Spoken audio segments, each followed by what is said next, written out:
કે આપણે સૌ આજે આપણા જે વક્તા છે એમને સાંભળવા ભેગા થયા છીએ. તો સર્વપ્રથમ આપણે આપણા આ વક્તાશ્રીનો પરિચય કેળવી લઈએ. આજના આપણા વક્તા ડોક્ટર વિશાલભાઈ ભાદાણી. ડોક્ટર વિશાલભાઈ ભાદાણી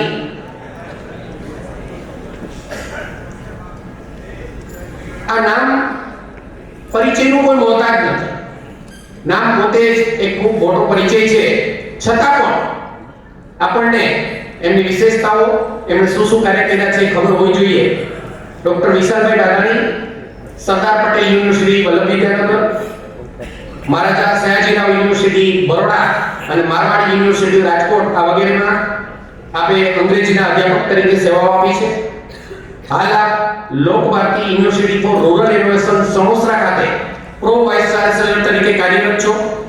મિત્રો, આ તકે મને કહેવાનું મન થાય કે આટલી નાની ઉંમરના પ્રો વાઇસ ચાન્સેલર અને એમાં પણ વિશેષતા એ છે કે વિશાલભાઈનો જન્મ પણ જો મારી ભૂલ ન થતી હોય તો સણોસરા ખાતે થયો છે અને આપનો અભ્યાસ પણ લોક ભારતી સણોસરા ખાતે થયો છે. આવા વિશાલભાઈ ભાદાણી આજે આપણને માર્ગદર્શન આપવા માટે ઉપસ્થિત છે. અને લોક ભારતી સણોસરા એટલે કેવી સંસ્થા કે આ સંસ્થાના જે પાયાના પથ્થર વિશાલભાઈ આદરણીય શ્રી જયરામભાઈ પટેલ કે જેઓએ 1920 માં અમેરિકાથી એગ્રીકલ્ચર ઉપર પીએચડી ની ડિગ્રી લઈને આવેલા છે, એવા લોક ભારતી સણોસરાના આ નાની ઉંમરના વાઇસ ચાન્સેલરનું માર્ગદર્શનનું આપણને લાભ મળવાનો છે. વિશાલભાઈ કેમ્બ્રિજ યુનિવર્સિટી પ્રેસ, ગુજરાત શાળા પાઠ્યપુસ્તક મંડળ અને national university institute of open schooling માટે પાઠ્યપુસ્તકોનું અને લેખન અને અનુવાદન કર્યું છે. જાણીતા લેખક ધ્રુવ ભટ્ટની બે નવલકથાઓ અકુપાર અને તિમિરપંથીનો અને મનુભાઈ પંચોડી એટલે કે દર્શકના પુસ્તક ઇતિહાસ અને કેળવણીનો અંગ્રેજીમાં અનુવાદ પણ કર્યો છે. Gandhian methods to sustainable living and happiness નામનો ગાંધીજી પરનો વિશ્વનો પ્રથમ ઓનલાઈન કોર્સ યુડેમી માટે ડિઝાઇન કર્યો છે, જેમાં અત્યારે કુલ 86 દેશના 1152 વિદ્યાર્થીઓ અભ્યાસ કરી રહ્યા છે. વિશાલભાઈ ગુજરાતના સેંકડો શિક્ષકો અને હજારો વાલીઓને શીખવાનું વિજ્ઞાન આ વિષય પર કાર્યશાળાઓ અને વ્યાખ્યાનો દ્વારા માર્ગદર્શન આપ્યું છે. વિશાલભાઈની પોતાની YouTube channel science of learning વાલીઓ, શિક્ષકો, વિદ્યાર્થીઓ અને શિક્ષણમાં રસ ધરાવતી વ્યક્તિઓ માટે એક મુલાકાત લેવા જેવી છે. ઘણા બધા સન્માન મળ્યા છે, પણ મુખ્યત્વે વિશાલભાઈને ministry of youth affairs Bharat સરકાર દ્વારા સમગ્ર દેશમાંથી પસંદ કરેલ 100 યુથ આઇકોનમાં સ્થાન પામી નવી દિલ્હી ખાતે વડાપ્રધાન સાથે સંવાદ કરવા આપને આમંત્રિત કરવામાં આવ્યા હતા. શિક્ષણ ક્ષેત્રે કરેલા પ્રદાન બદલ રોટરી ક્લબ ભાવનગર દ્વારા નેશન બિલ્ડર એવોર્ડથી આપને સન્માનિત કરવામાં આવ્યા છે. સરદાર પટેલ યુનિવર્સિટી વલ્લભ વિદ્યાનગર દ્વારા શ્રેષ્ઠ પૂર્વ વિદ્યાર્થીનું સન્માનથી આપને નવાજવામાં આવ્યા છે. ગાંધીજી સ્થાપિત ગુજરાત વિદ્યાપીઠના સૌથી યુવા ટ્રસ્ટી હોવાનું આપ સન્માન ધરાવો છો. આપની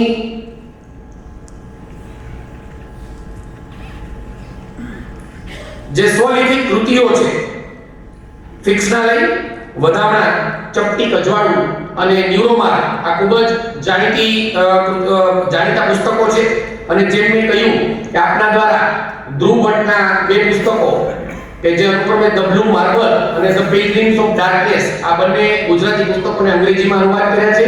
અને મનુભાઈ પંચોળી એટલે કે દર્શકના પુસ્તકને ઓન હિસ્ટ્રી આનું પણ આપણે અંગ્રેજીમાં અનુવાદન કર્યું છે.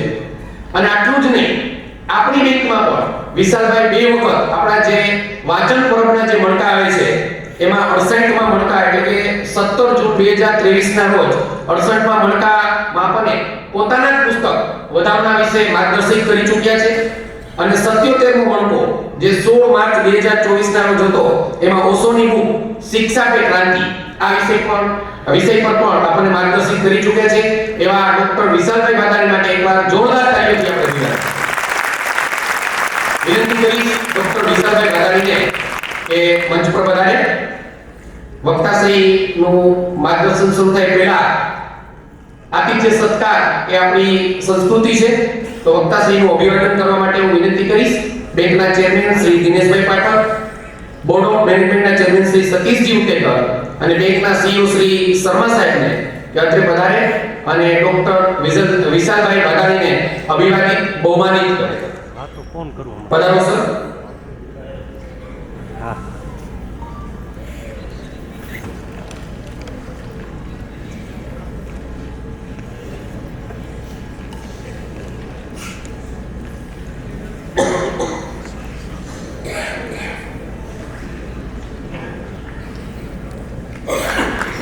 જોરદાર તાલીઓથી સભામાં સતત તાલીઓથી ગુંજતો રહેવો જોઈએ. એક યુવા વક્તાનું આપણને માર્ગદર્શન મળવા જઈ રહ્યું છે.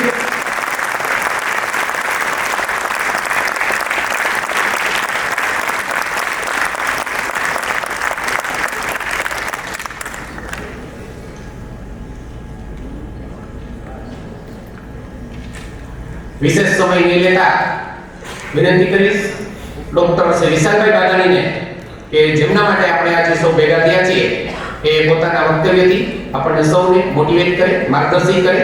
ડોક્ટર શ્રી વિશાલભાઈ બાગાણી.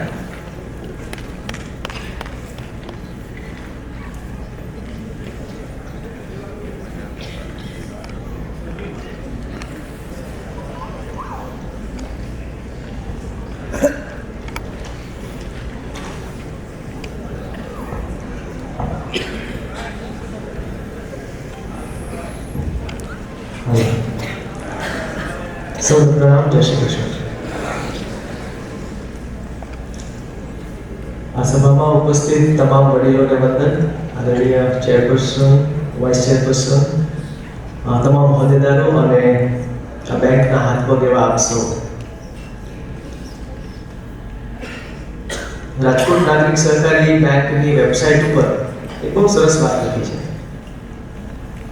એમાં કેટલાક આંકડાઓ આપ્યા છે. આંકડાઓની લાઈન હું વાંચતો હતો, પછી એક લાઈન આવે છે સ્ટાફ વિશે. બેંક આપના માટે એવું કહે છે કે અમારો સ્ટાફ છે કમિટેડ, ડેડિકેટેડ અને પ્રોફેશનલ. આપના વડીલો આપના વિશે એવું માને છે તે દર્શાવે છે કે આપ ખરેખર એવું કામ કરતા હશો. નહીંતર આ 7 દાયકાની સફર આવી રીતે પૂરી ન થાય. સામાન્યતઃ કોઈ પણ સંસ્થાનું આયુષ્ય 70 વર્ષ માનવામાં આવે છે.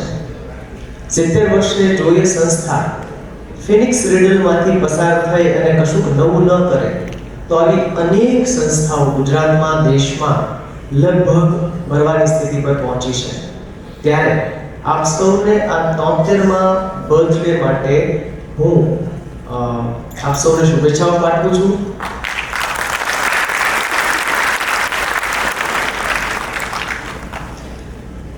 મને જે માહિતી મળી એ પ્રમાણે આપણો જે સેન્સસ છે બેંકમાં બહુ ઇન્ટરેસ્ટિંગ છે. આ બેંકમાં કુલ 664 એવા કર્મચારીઓ છે જેમની ઉંમર 35 વર્ષથી ઓછી છે. 288 એવા કર્મચારીઓ છે જેમની ઉંમર 45 વર્ષથી ઓછી છે.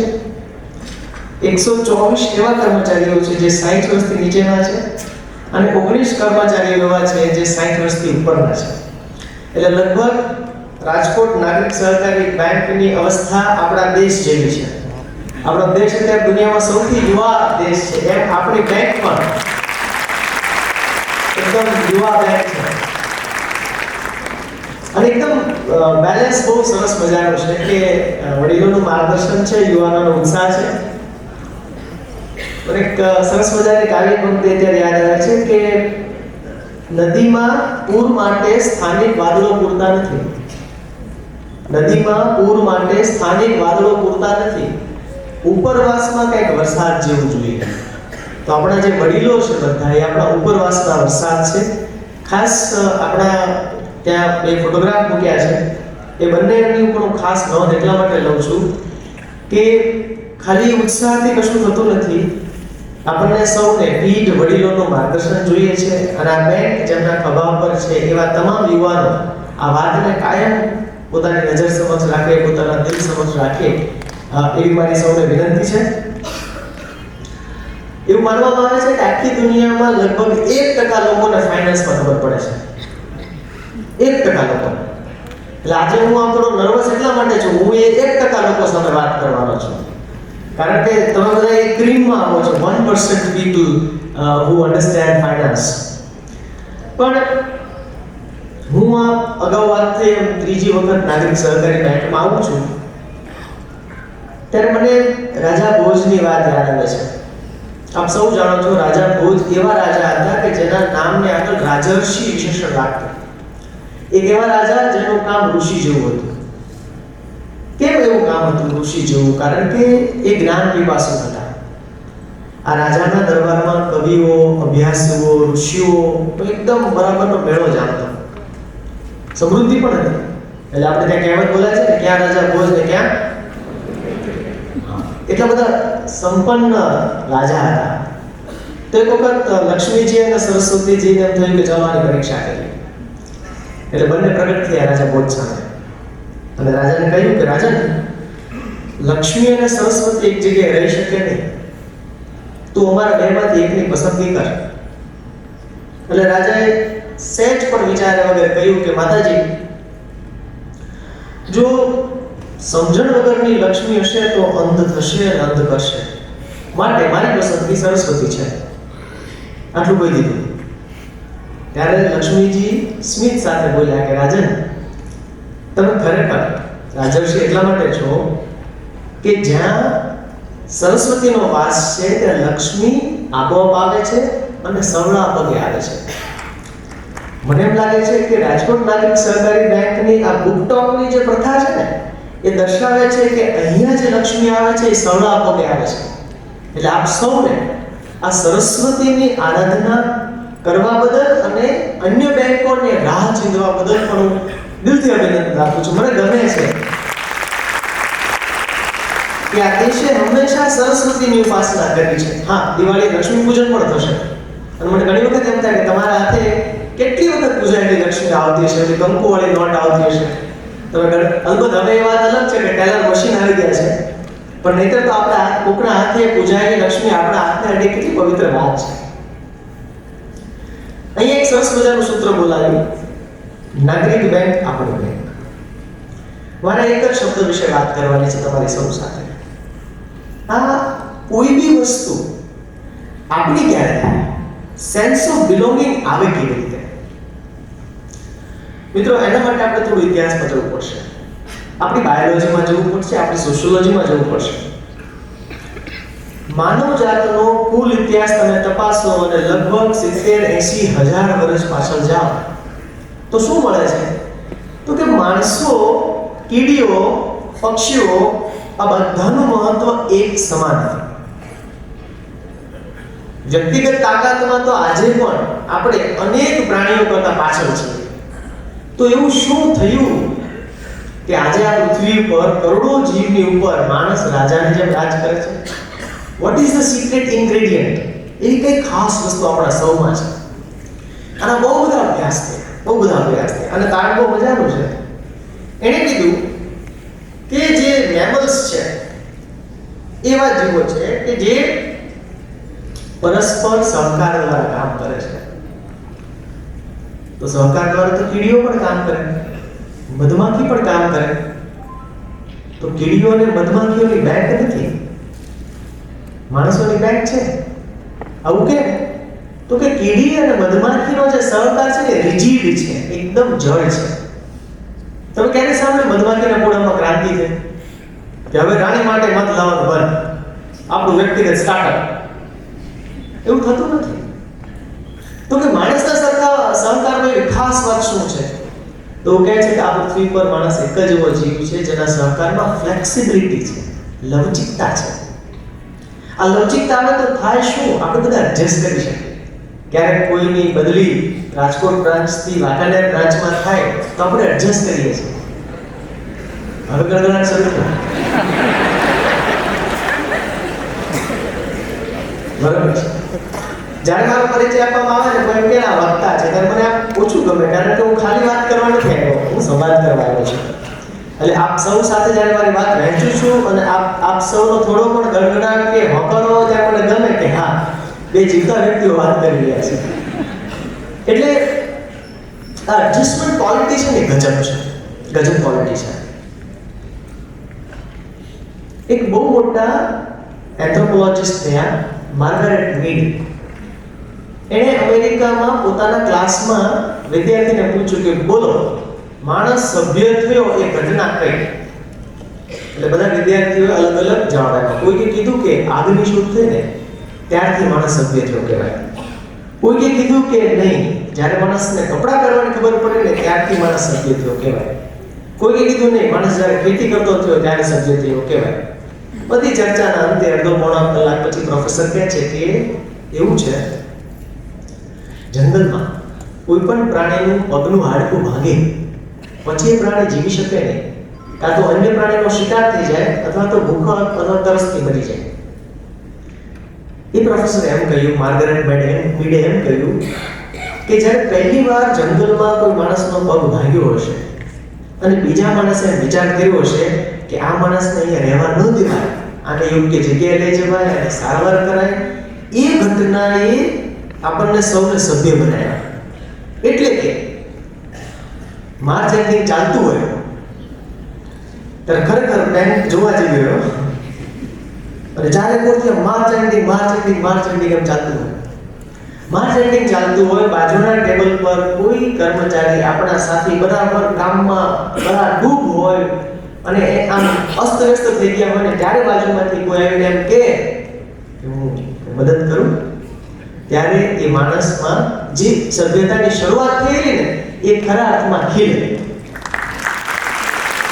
પણ મારે કહેવું જોઈએ કે બે રીતે આ થાય, કાં તો રાહ જો કોઈ મને મદદ કરે અથવા હું ઊભો થઈને કોઈ મદદ કરું. આમાં જે બીજો રસ્તો છે ને સાત્વિક છે. પહેલો રસ્તો છે એમાં જરાક આપણે એમ થાય છે કોક આવીને કરે તો મજા આવે એમ, પણ બીજો રસ્તો ખરેખર સાત્વિક છે જેમાં આપણે જ એ વાતની ખાતરી કરીએ છીએ. હવે આમાં આપણા તો નામમાં જ સહકાર શબ્દ છે, કોઓપરેશન છે. સહકાર આપવો એટલે શું ખબર છે? રામને ખિસકોલી બનવું, માધ્યમ બનવું, મોટા નહીં. આપણો આખો દેશ, આપણી આખી દાર્શનિક પરંપરા હંમેશા માધ્યમ બનવાનું કહે છે, મોટા બનવાનું. એટલે આપણા નાનકડા ગામમાં પણ જાઓ, રામદેવપીરનું આખ્યાન હોય ને તો કોઈ લખાવે કે લખો 101 રામ ભરોસે. સાહેબ આ રામ ભરોસે છે કે સહકાર છે મારી દ્રષ્ટિએ. કેમ કે એમાં કર્તૃત્વ ભાવ નીકળી જાય છે. એ જ આપણું કહેવાય. આપણા કોને કહેવાય? આપણે મમ્મીને મદદ કરીને લખાવીએ છીએ, મમ્મી મારી મદદ લખી લેજો, પપ્પા મારી મદદ લખી લેજો, તેથી હું તમને દવાખાને મૂકવા આવ્યો હતો.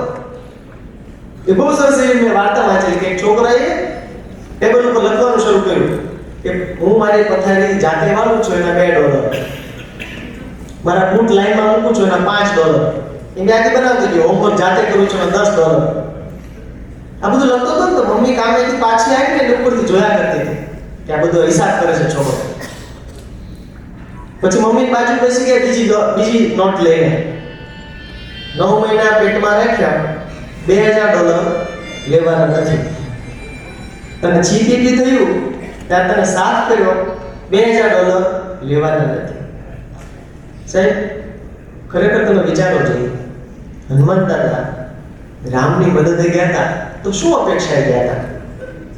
એની અપેક્ષા શું હતી? પ્રમોશન થાય, અયોધ્યામાં સારી પોસ્ટ મળે, શું અપેક્ષા? કશી જ નહીં સાહેબ. ઓગળી જવું રામની સેવામાં એ જ અપેક્ષા હતી કે એટલે પોતાનો પરિચય મોરારી બાપુ હંમેશા કહે છે કે રામ સાચો પરિચય શું છે કે હું રામદૂત છું. માતા જાનકીને પોતાનો પરિચય આપતા એમ કહે છે કે હું રામદૂત છું. મને એમ લાગે છે કે રાજકોટ નાગરિક સહકારી બેંકનો કોઈ કર્મચારી પોતાનો પરિચય આપે એ નામની પહેલા એમ કહી દે કે હું રાજકોટ નાગરિક સહકારી બેંકનો કર્મચારી વિપુલ છું કે સાગર છું, તો સાચું.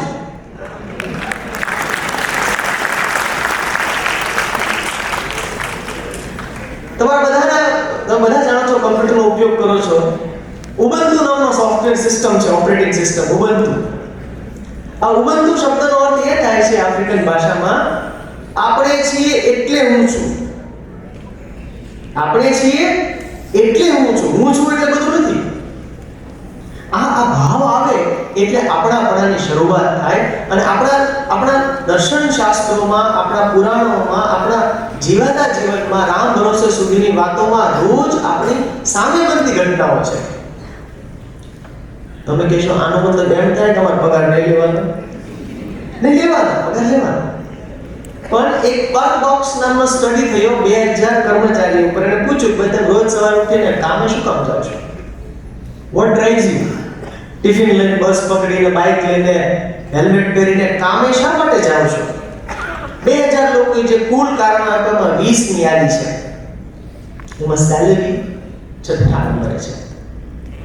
પહેલા બે જોવા જેવા છે.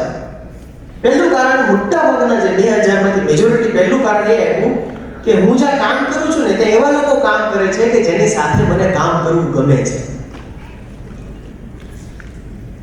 હવે વિચારો આપણી બ્રાન્ચ આપણને મગજમાં આવશે, અને જો આપણી આસપાસ એવા લોકો ન હોય તો આપણે એવા બની શકીએ કે બીજાને આપણને જોઈને કામ કરવાની ઈચ્છા થાય કે આ માણસ છે ત્યાં સુધી હું આ બ્રાન્ચમાં રહીશ. સાહેબ તમે ગયા પછી પૂરું, બેન તમે ગયા પછી પૂરું. ખરેખર આવા લોકો સાચવી લેવા જેવા છે. બીજું કારણ આ સ્ટડી એમ કહે છે, ઘણા બધા લોકો એવું કીધું કે મને મારું કામ આવડે છે એટલે હું કામ કરવા જાઉં છું. આ એ વ્યક્તિનું છે. આપણે જે કામ પસંદ કર્યું હોય આપણે આવડવું જોઈએ. ન આવડતું એના માટે ટ્રેનિંગ હોય. હમણાં જેપી મોર્ગન બેંકની વાત થઈ. આ બેંક પોતાના કર્મચારીઓના અપડેશન માટે ગજબના કાર્યક્રમો કરે છે. ફ્યુચર સ્કિલ્સ નામનો રમણીય કાર્યક્રમ કર્યો બેંકના કર્મચારીઓને AI ની ટ્રેનિંગ આપવા માટે. ગજબ. ત્રીજું કારણ આ સ્ટડી આપે છે લોકો શું કામ જાય છે? એમ કીધું કે મારી સંસ્થાનું જે વિઝન છે અને મારું વિઝન છે ને લગભગ એક છે. અને યાદ રાખવા જેવી વાત એ છે સાહેબ, વ્યક્તિઓ તો આવે ને જાય, સંસ્થાના મૂલ્યો જે છે ને હંમેશા શિરોમાન્ય હોય. અને આ શિરોમાન્ય મૂલ્યો એટલે શું? જ્યારે મારી અને સંસ્થાની વિચારધારા સામે થાય ત્યારે મારી વિચારધારાને સાઈડમાં મૂકું ને સંસ્થાની વિચારધારાને અગ્રતા આપું. એ હું એક એક્ઝામ્પલ આપું. હું જ્યારે આવું છું, અમારી સંસ્થાને પણ 73 વર્ષ થયા. 1953 માં સંસ્થા શરૂ થઈ. અમારી સંસ્થામાં ક્રિકેટ રમવાની મને ક્રિકેટ ના રમી શકાય, કારણ કે અમારા વડીલો એવું માનતા કે cricket is a game of cheating. જે તો સમયે મેચ ફિક્સિંગ ને બધું થતું હશે. અને અમારા કાર્યકર બહુ જ સંનિષ્ઠ વડીલ કાર્યકર, એને ક્રિકેટનો ગજબનો શોખ અને એને આ નિયમ પાળવાની જવાબદારી હતી. અને એક કામ કરે, આ નિયમ તમારે પાળવાનો છે. હવે જો અંદરથી ક્રિકેટનો કીડો જોરદાર હોય અને એને કીધો નિયમ પાળવાનો, તો એ બહુ દિલથી બહુ નિષ્ઠાથી વિદ્યાર્થીઓને સમજાવીને નિયમ પાળાય. પણ વ્યક્તિગત ક્રિકેટ વિશે 5 પુસ્તકો લખ્યા. બે સાથે ચાલી શકે. Life is not either or, વચ્ચે ગ્રે એરિયા બહુ મોટો છે. તો મને એમ કહેવાનું મન થાય કે તમે જુઓ કે આખી દુનિયા જ્યારે જીડીપી ની વાત કરે છે ત્યારે ભૂતાન એવો દેશ છે જે એમ કહે છે કે અમારી સફળતાનું પરિમાણ જીડીપી નથી. અમારો દેશ કેટલો આગળ છે જોવો હોય તો અમારા દેશનો પ્રત્યેક નાગરિક કેટલો ખુશ છે જોવો. ગ્રોસ નેશનલ હેપીનેસ ઇન્ડેક્સ, નાનકડો ભૂતાન, એ એના નાગરિકોની હેપીનેસના આધારે આજે કાર્બન ન્યુટ્રલ દેશ છે. કેમ થયું છે? સહકાર વગર અશક્ય છે. 11 સપ્ટેમ્બર 9/11 આપ સૌ જાણો છો કે વર્લ્ડ ટ્રેડ સેન્ટર પર હુમલો થયો. આ હુમલો થયો ત્યારે આફ્રિકાના જંગલમાં એક મસાઈ નામના આદિવાસીઓ રહે છે. એ આદિવાસીઓએ આ અમેરિકાના હુમલામાં જે લોકોને તકલીફ પડી એના ભલા માટે આફ્રિકાના જંગલમાંથી 14 ગાયોનું દાન કર્યું. 14 ગાયો. એને પૂછવામાં આવ્યું કેમ? હવે યાદ રાખજો, જો આ કબીલાને ખબર નથી વર્લ્ડ ટ્રેડ સેન્ટર એટલે શું, ટેરરિઝમ એટલે શું, પ્લેન ભટકા એટલે શું, કંઈ જ ખબર નથી. એને એટલી ખબર પડી કે અમારા માણસોને તકલીફ છે, અમારા એટલે આપણા માણસોને તકલીફ છે એટલે અમારે કંઈક કરવું જોઈએ. અને એ કબીલામાં એક રિવાજ છે. રિવાજ એવો છે, આપણા પરિવારજન દુઃખી હોય ત્યારે આપણે આપણી સૌથી પ્રિય વસ્તુ એને ભેટમાં આપીએ ત્યારે દુઃખ હળવું થાય. અને એના માટે સૌથી પ્રિય વસ્તુ એટલે ગાય દીકરા જેમ રાખે. વિચાર કરો, આને આપ્યું કહેવાય, આને મદદ કરી કહેવાય, આને સહકાર આપ્યો કહેવાય. જ્યાં સુધી આપણા સૌના મનમાં આ ભાવ છે હેલ્પિંગ અધર્સ, ત્યાં સુધી વાંધો નથી. એટલામાં જે ત્રણ શબ્દો મૂક્યા છે ને, ડેડિકેટેડ, કમિટેડ અને પ્રોફેશનલ, એમાં પ્રોફેશનલ અર્થ આ કરું છું, કમ્પેશનેટ પ્રોફેશનલિઝમ હોય, એમાં કરુણા હોય. પ્રોફેશનલિઝમ એટલે ઘડિયાળના ટાંકે 4 વાગે એન્ટ્રી બંધ, એ નહીં. પ્રોફેશનલિઝમ એટલે વોકિંગ એન એક્સ્ટ્રા માઇલ. ક્યારેક જરૂર પડે તો હું રોકાઈશ, પણ ડાયરી રાખીએ ને હિસાબ રાખીએ, સાહેબ બોલે 4 દિવસ એક્સ્ટ્રા રોકાણ હતો કે સમજજો ના, એ ક્યાંક જુદું લખાય છે, જુદી જગ્યાએ લખાય છે. બધા હિસાબો રોજમેળમાં લખાતા નથી. ક્યાંક રોજમેળ જુદા પણ છે અને એનું પ્રમાણ આપણને આપણા કામ થકી મળ્યા જ કરે છે. તો પહેલું આ છે, આપણને આપણા જ્યારે લાગે છે માણસો, ત્યારે એમાં આપણે એને સહકાર આપીએ છીએ, મદદ કરીએ છીએ. બીજું, આનાથી ઉલટું, મદદ માગીએ પણ ખરા. જે સંસ્થામાં મદદ માંગવાની વૃત્તિ હોય ને, એ સંસ્થામાં પારદર્શિતા આવે કે ભાઈ મારે મદદની જરૂર છે, મને ફલાણી વસ્તુમાં આપ હેલ્પ કરો. કેમ? જો મદદ ન માંગતા હોય ને ભૂલ પડે ને ભૂલ છુપાવી પડે તો સમજવાનો આગળ જતા પ્રોબ્લેમ થવાનો છે. It's better to ask for help. એક કંપનીએ બહુ સરસ કાયદો કર્યો મદદ માંગવા માટેનો. બહુ ઇન્ટરેસ્ટિંગ કાયદો છે. પાઠક સાહેબ આપણે ટ્રાય કરવા જેવો છે કાયદો. દરેક કર્મચારીને કાર્ડ આપવામાં આવ્યું. કાર્ડની ઉપર લખેલું છે I am sorry, I made a mistake. એ કાર્ડ આપવામાં આવે છે. વર્ષમાં દરેક કર્મચારીએ ઓછામાં ઓછું એક વખત એ કાર્ડનો ઉપયોગ કરવાનો. એક વખત એવડી ભૂલ કરવાની કે તમારા ક્લસ્ટર હેડ પાસે કાર્ડ લઈને જવાનું કે અમારી ભૂલ થઈ ગઈ. જો તમે 2 વર્ષ સુધી કાર્ડનો ઉપયોગ ન કરો તો પ્રમોશન અટકી જાય.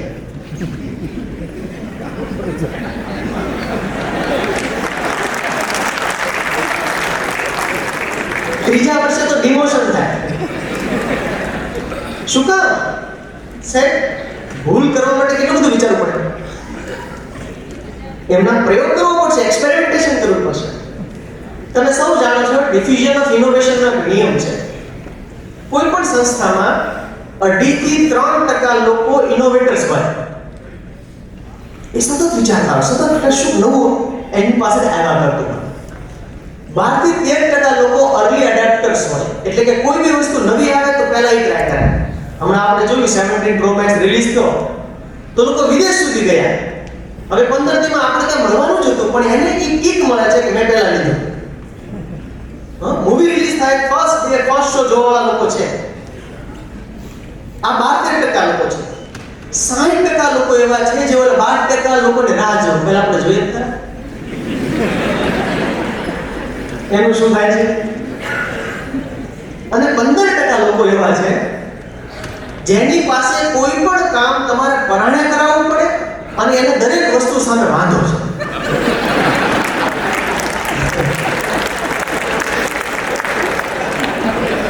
દરેક વસ્તુ સામે વાંધો છે. એટલે સૌથી વધુ ભૂલ કોણ કરે છે? ઓલા 2.5% લોકો. હવે તમે ટોટલ સરવાળો કરો ને તો આનો સરવાળો 90% થાય છે. 10% ક્યાં ગયા? ઈ બોર્ડર લાઈન ઉપર છે. જે બાજુનો પવન હોય એ બાજુ વળી જાવ.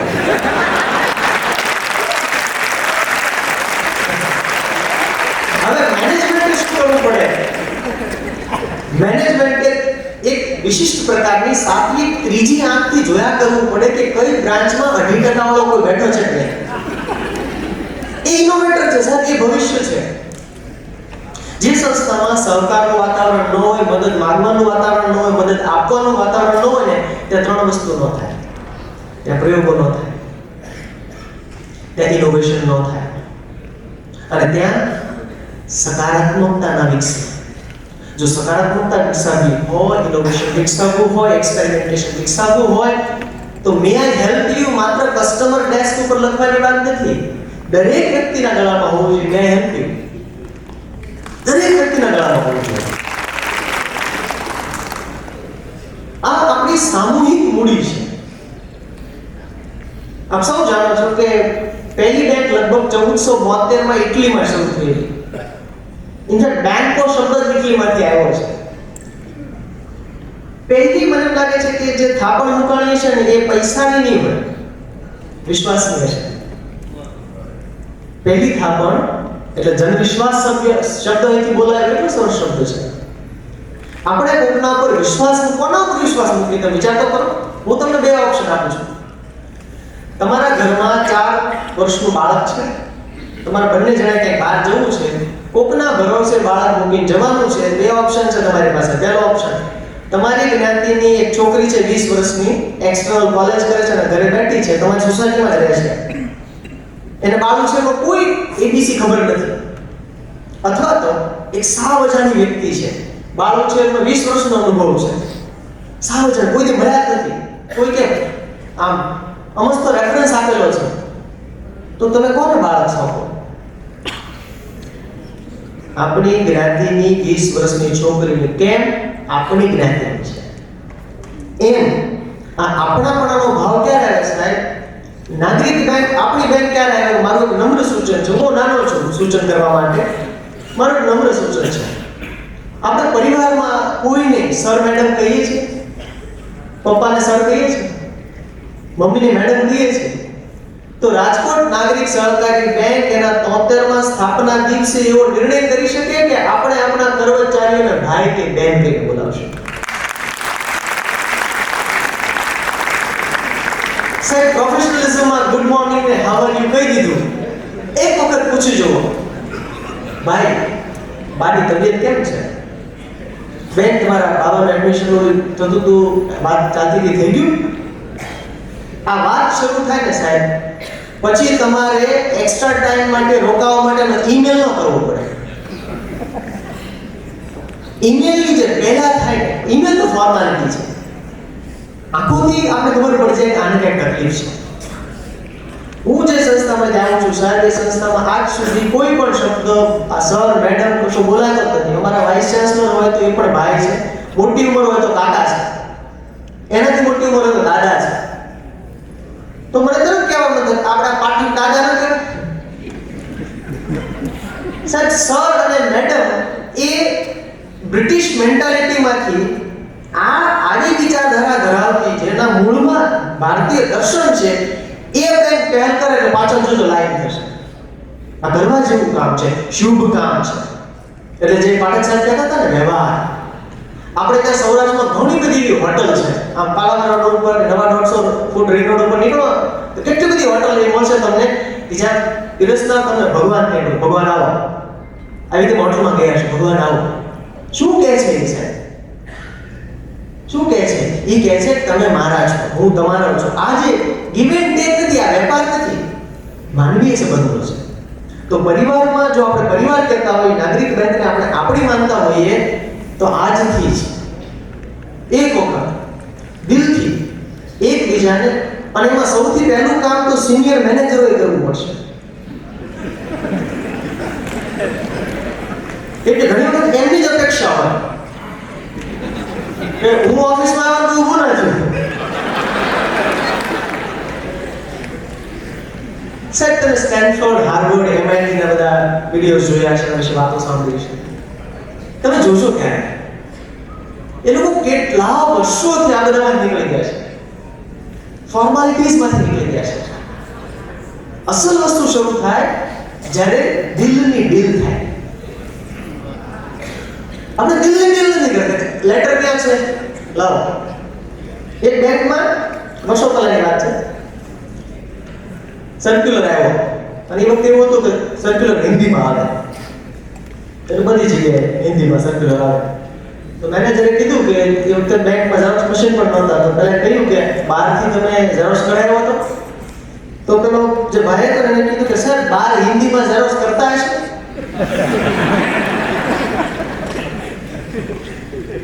પરિપત્ર નહીં સાહેબ, પ્રતીતિ. પ્રતીતિ શબ્દ છે. આપણે ખબર પડે કે આ બેંક આખી વ્યવસ્થા જે ચાલે છે એમાં ભલે હું વાઇસ પ્રેસિડેન્ટ ના હોય, BOM નો સભ્ય ના હો, કે બોર્ડ ઓફ ડિરેક્ટર્સ નો સભ્ય ના હો, હું અંગત નથી, હું નલ કે નીલ નથી, હું ખિસકોલી તો છું જ. અને આપણે જોઈએ છીએ કે નલ અને નીલના જેટલા ફોટો નથી ને એટલા ફોટો ખિસકોલીના છે. આ ખિસકોલીઓ જોઈએ છે, બસ આ ખિસકોલીઓ જોઈએ છે, જેને રામ એના હાથમાં ઉપાડે છે. રામ એના હાથમાં ઉપાડે. તો પરિવાર એટલે આ જેની ભાષામાં ભાવ, ઓર્ડર નહીં.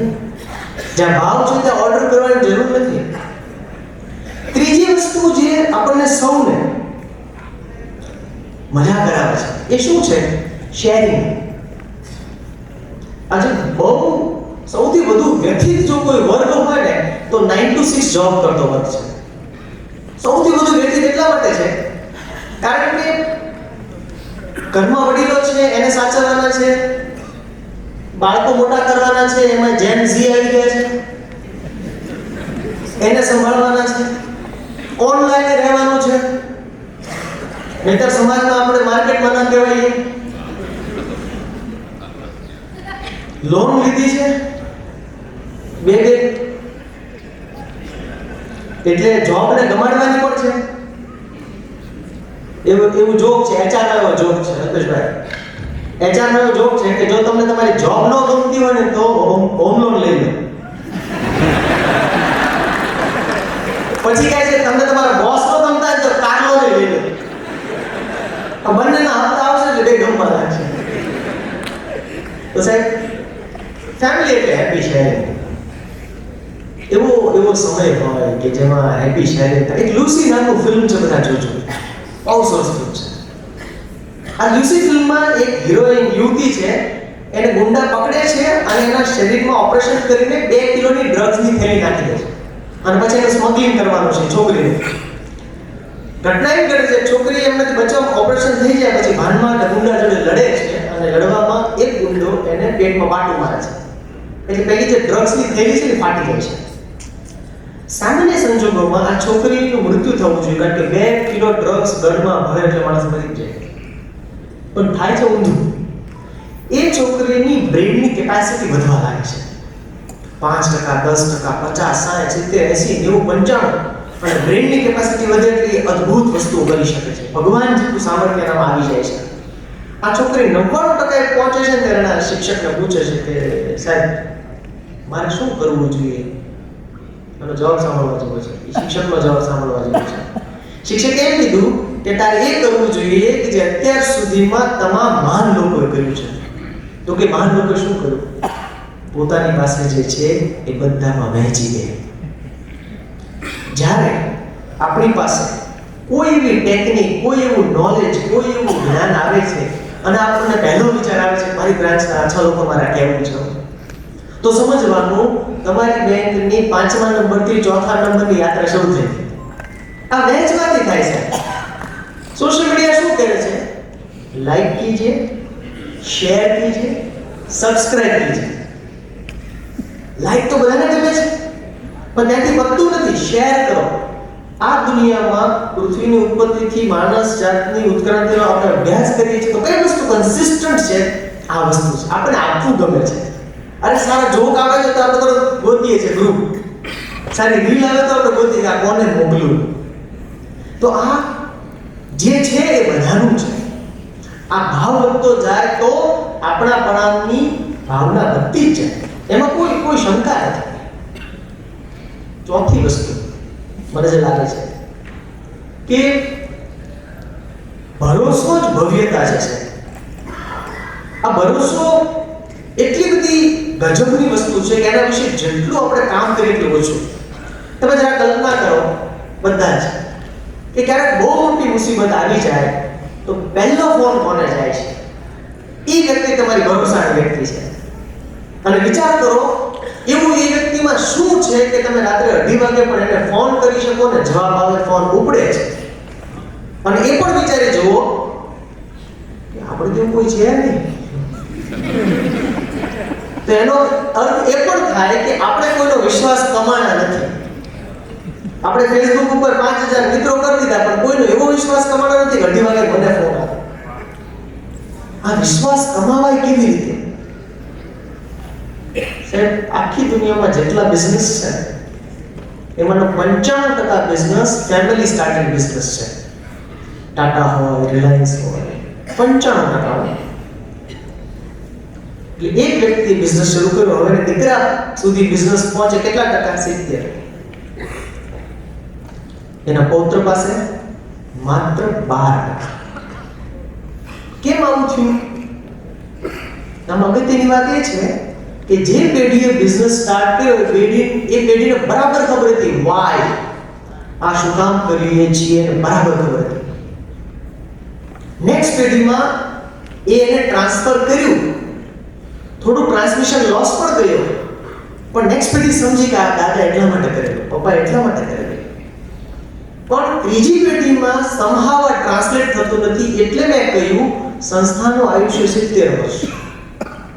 આપણે જેટલા ભાવથી અરવિંદભાઈને યાદ કરીએ, શું આપણો પહેલો જે નવો કર્મચારી જે ગયા મહિને જોઈન થયો છે એટલા જ ભાવથી યાદ કરશે? આ વાત છે એ વિશ્વાસનું મૂળ છે, અને જો આ ન થાય તો પરસ્પર વિશ્વાસનું વાતાવરણ જાગે નહીં. પછી પરિપત્રો જ જોઈએ, પછી સર્ક્યુલર જ જોઈએ. જો આપણે આ વિશ્વાસનું વાતાવરણ પેદા કરવું હોય તો શું કરવું પડે? તો કે નાગરિક સહકારી બેંકના કયા 3 એવા મૂલ્યો છે જે મૂલ્યો જો ન હોય તો બેંક બંધ થઈ જાય? કયા 3 મૂલ્યો છે? એ મૂલ્યોની વારંવાર ચર્ચાઓ થાય, વાતો થાય, એના વિશે પુસ્તકો લખાય, વ્યાખ્યાનો થાય, અને નવા કર્મચારીઓ એના વિશે વાત કરે કે આ બેંક એટલે આ. સમજવા માટે ફિલિપ્સ એમ કહે છે અમારું મૂલ્ય છે ઇનોવેશન. ફિલિપ્સની ટાઇટલાઇન છે ઇનોવેશન્સ એન્ડ યુ. એપલ છે એમ કહે છે our products are beautifully designed. તો બ્યુટીફુલ ડિઝાઇન એનું મૂલ્ય છે. દરેક તમે જુઓ.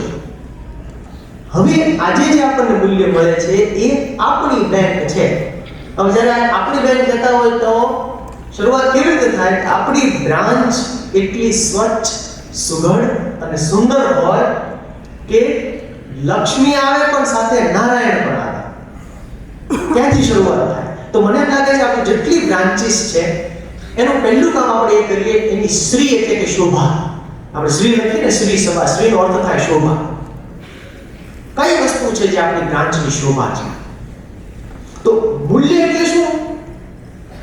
આ વસ્તુ નાગરિક સહકારી બેંકમાં થાય જ, અને આ વસ્તુ નાગરિક સહકારી બેંકમાં ન જ થાય એને મૂલ્ય કહેવાય.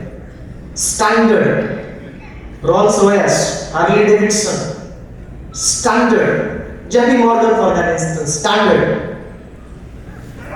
સાહેબ આપણે કેટલા બધા લોકો વિશે વાત કરીએ છીએ કે માણસ બહુ સારો, ભગવાનનો માણસ, મળવા જેવો માણસ. એ શું છે? મૂલ્ય છે. આખી દુનિયાને મૂલ્ય જોઈએ જ છે. આખી દુનિયાને મૂલ્ય જોઈએ છે. અવસ્થા કઈ આ ગાંધી નામના માણસ પાછળ લોકો ગાંડા નતા. સાહેબ સરદાર વલ્લભભાઈ પટેલ અમદાવાદની એક ક્લબમાં પત્તે રમતા હતા. પહેલી મુલાકાતો અને ગાંધીજીની એક ક્લબમાં વ્યાખ્યાન. એટલે એની સામે હાથમાં સિગારેટ છે, સરદાર પટેલ હાથમાં સિગારેટ છે, બીજા વકીલ સામે પત્તો ટીપે છે. એણે કીધું કે મિસ્ટર પટેલ ચાલો આપણે જોઈએ પેલા મિસ્ટર ગાંધી આવે છે કે સાંભળવા જઈએ. સરદાર પટેલ શું કહે છે? ત્યાં ન જોવાય. મને ખબર છે એ શું કહેવાના છે, હું તને કહું. એ એમ કહે છે જાજરૂ સાફ કરો અને પોતાના કામ જાતે કરો, એમ કે આઝાદી ન મળે, બકવાસ છે. એ કહેતા તું પત્તે રહે, તારું માઇન્ડ વિકસે ને તારો વકીલાત સારી જશે. સરદાર પટેલ નો કે આ જ સરદાર વલ્લભભાઈ પટેલ જ્યારે ગાંધીજીના મૂલ્યોને સમજે છે, એના નક્ષિત ભક્ત થઈ જાય છે ત્યાં સુધી કે બારડોલી સત્યાગ્રહ જીત્યા પછી સરદારનું બિરુદ જ્યારે મળે છે, એનું સન્માન સભા અમદાવાદમાં ગોઠવાય છે, ત્યારે સરદાર વલ્લભભાઈ પટેલ એમ કહે છે કે મિત્રો આપે મારું બહુમાન કર્યું એના માટે ખૂબ ખૂબ આભાર, પણ મારો અંતરાત્મા જાણે છે કે આ બહુમાનના સાચા અધિકારી ગાંધી બાપુ છે. આ છે મૂલ્યની તાકાત. એમાં સેનાપતિ પોતે પણ હનુમાનજીની જેમ પોતાની ઓળખ ઓગાળી દેવા માંગે છે. જ્યારે મૂલ્ય પાકે ત્યારે શું થાય? તમે જોયું હશે કે ઘણી બધી જગ્યાએ તમે આપણે લોકોને મળીએ ને તો એક બહુ સરસ ઓરા આપણે ફીલ થાય. એના વાઇબ્રેશન્સ બહુ સરસ આવે, પોઝિટિવ બહુ સરસ આવે. કેમ? કારણ કે એ જે બોલતા હોય, એ જે કહેતા હોય, એ જે વર્તતા હોય, એ બધું એક સરખું હોય. બહુ અઘરું છે. હું જેટલું સહેલાઈથી બોલી જાઉં છું એટલું સહેલું છે નહીં. આપણે કેટલા બધાને કહીએ હું તને 5 વાગે મળીશ, પણ 5 વાગે આપણે ન મળીએ એટલે કમિટમેન્ટ બ્રેક થાય. આ તમે કહો અને તમે કરો એમાં જો સામ્યતા આવી જાય ને, એક સમાનતા આવી જાય તો મૂલ્ય ઊભું થાય. તો આપણી બેંક કહી શકાય. પાંચમી વસ્તુ આપણા પરિવારમાં શું છે? એ છે વાતચીત. જેને કહ્યું શેરિંગ. કંઈ પણ થાય, સાંજે જમવા ટાઈમે આપણે વાતચીત કરી લઈએ છીએ. જો વાતચીત ન થાય તો બહુ બધી, ખાસ કરીને પ્રોફેશનલ વર્લ્ડમાં આ બધી એન્ઝાયટી અને ડિપ્રેશન વધે. એટલા માટે આપણે બહુ ઓપનલી વાત નથી કરતા. આપણી અપ્રોચેબિલિટી ઓછી છે. નોક બિફોર યુ એન્ટર એટલે શું? જસ્ટ કમ ઇન એવું લખી દેવું છે. મેનેજરના દરવાજે એવું લખી દેવું છે, જસ્ટ કમ ઇન. આપણે એમ કહે છે નોક બિફોર યુ એન્ટર એટલે તમારે કરતા હું પ્રિવિલેજ પોઝિશન ઉપર છું ને કદાચ તમે જે કામ કરો છો એના કરતા હું વધારે અઘરું કામ કરું છું એટલે મને ડિસ્ટર્બ નહીં કરવાનું. જ્યાં સુધી સામેવાળો વ્યક્તિ કામ લઈને આવે છે એ આપણને ખબર નથી, ત્યાં સુધી જ આપણને એવું લાગે છે કે આપણું કામ અગત્યનું છે. શક્ય છે એનું કામ કોઈ મોટા હિત માટેનું હોય, વ્યાપક હિત માટેનું હોય તો એ વ્યક્તિને અંદર આવવા દેવો પડે. એટલે હું વારંવાર મારી સંસ્થાની વાત કરું છું, એનો અર્થ એમ નથી કે અમે બેસ્ટ છીએ, પણ અમારે ક્યાંય પણ એવું બોર્ડ નથી. વાઇસ ચાન્સલરને મળવું હોય તો કોઈ અપોઇન્ટમેન્ટની જરૂર નથી. તમે ડાયરેક્ટલી જઈ શકો, you can just walk in. આનાથી શું થાય છે? મારે તમને એક્ઝામ્પલ આપવું છે. ભાવનગર જિલ્લામાં શૈક્ષણિક સંસ્થા છે. એ શૈક્ષણિક સંસ્થાના વડા આખી સંસ્થા પોતાની મુઠ્ઠીમાં રાખવા માંગે. એટલે 3-4 હજાર વિદ્યાર્થીઓ અને કોઈની ઓફિસમાં બલ્બ ઉડી ગયો હોય તો એ ઉડી ગયેલો બલ્બ તમે મેનેજિંગ ટ્રસ્ટીને બતાવો, પછી નવો બલ્બ મળે.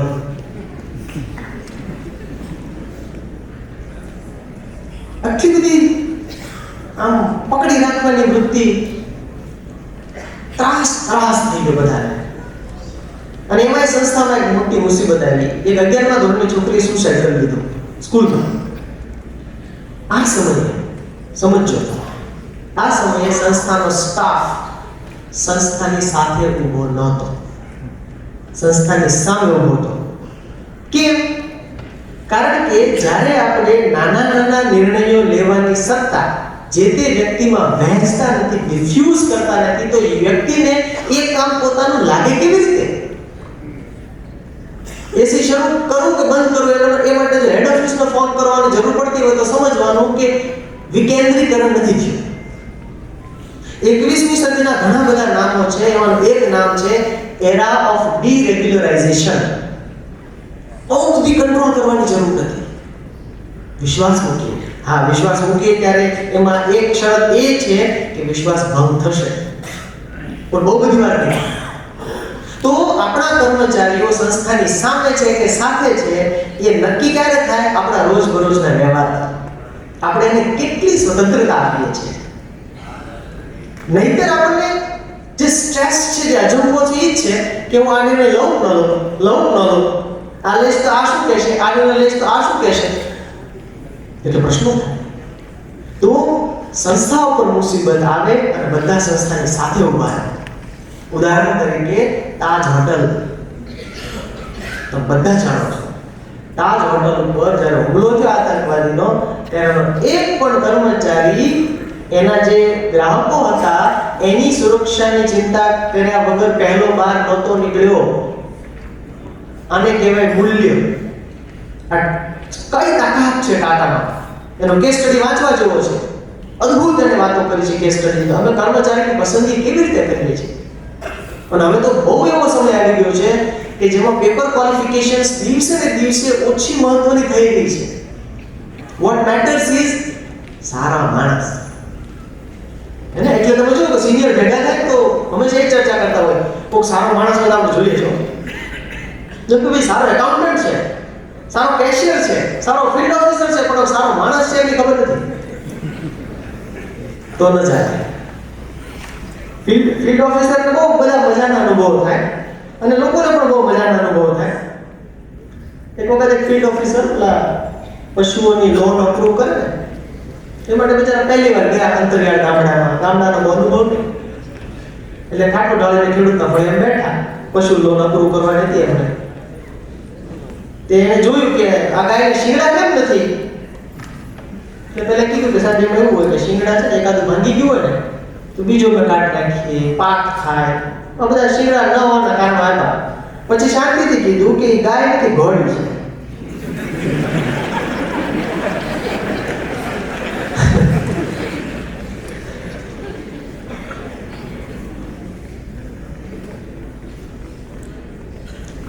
સંસ્થાનો પ્રત્યેક કર્મચારી વિદ્યાર્થી ભાવે શીખવાનું શરૂ કરે તો શું થાય?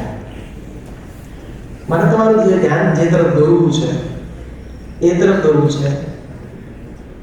શું એવું શક્ય છે કે નાગરિક સહકારી બેંક ભવિષ્યમાં બેન્કિંગ ક્ષેત્ર સિવાય એક એવા ઇન્સ્ટિટ્યૂટ તરીકે જગતભરમાં જાણીતી થાય કે જે સામાન્ય લોકોના આર્થિક વ્યવસ્થાપનમાં એને મદદ કરે?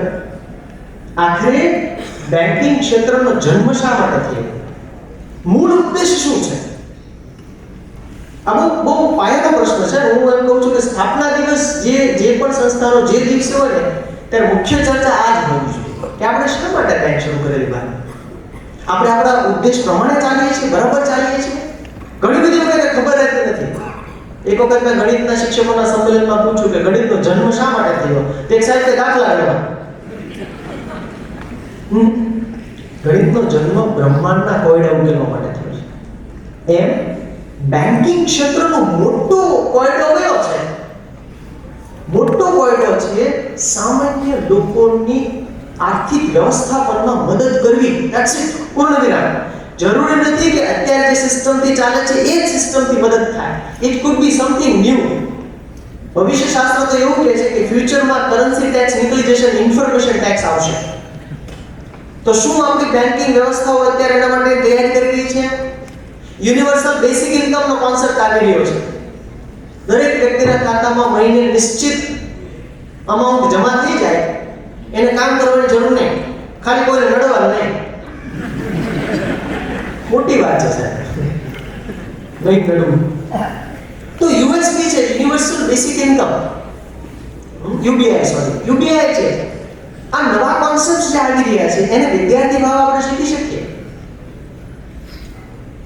જેટલા લોકો ઓલા 2.5% વાત છે, આપણે આપણા 60% અને 12.5%માં 12.5% લોકોને 2.5% પુશ કરી શકીએ.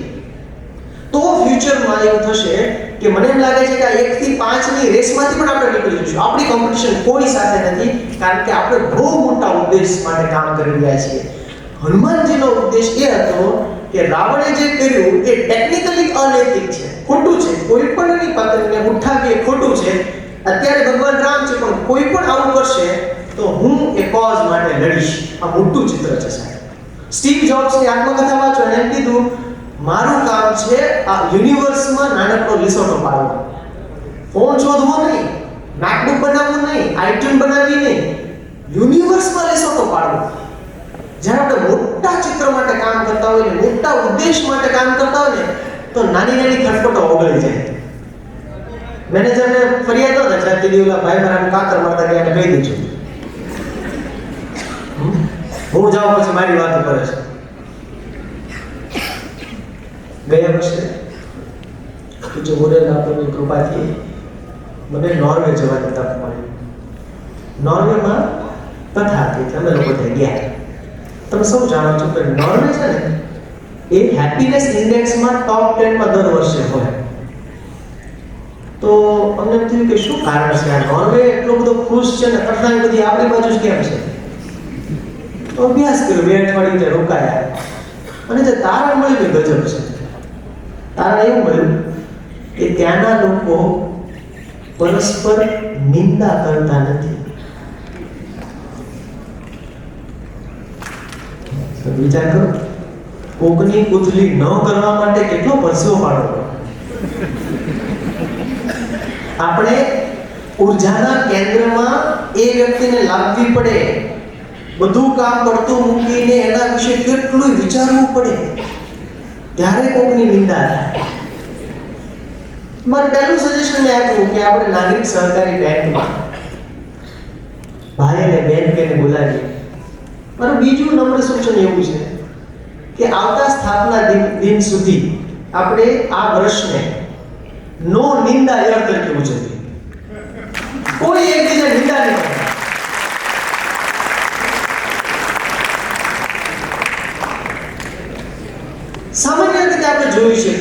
પણ જગ્યાએ 2 જણ ઊભા હોય અને ત્રીજો અને સહકારી કર્મચારી નીકળે એટલે એક બહુ ઇન્ટરેસ્ટિંગ ઘટના થાય છે. એને કહેવાય ધ ઠોહા મૂવમેન્ટ. આમ ઠોહો મારે એટલે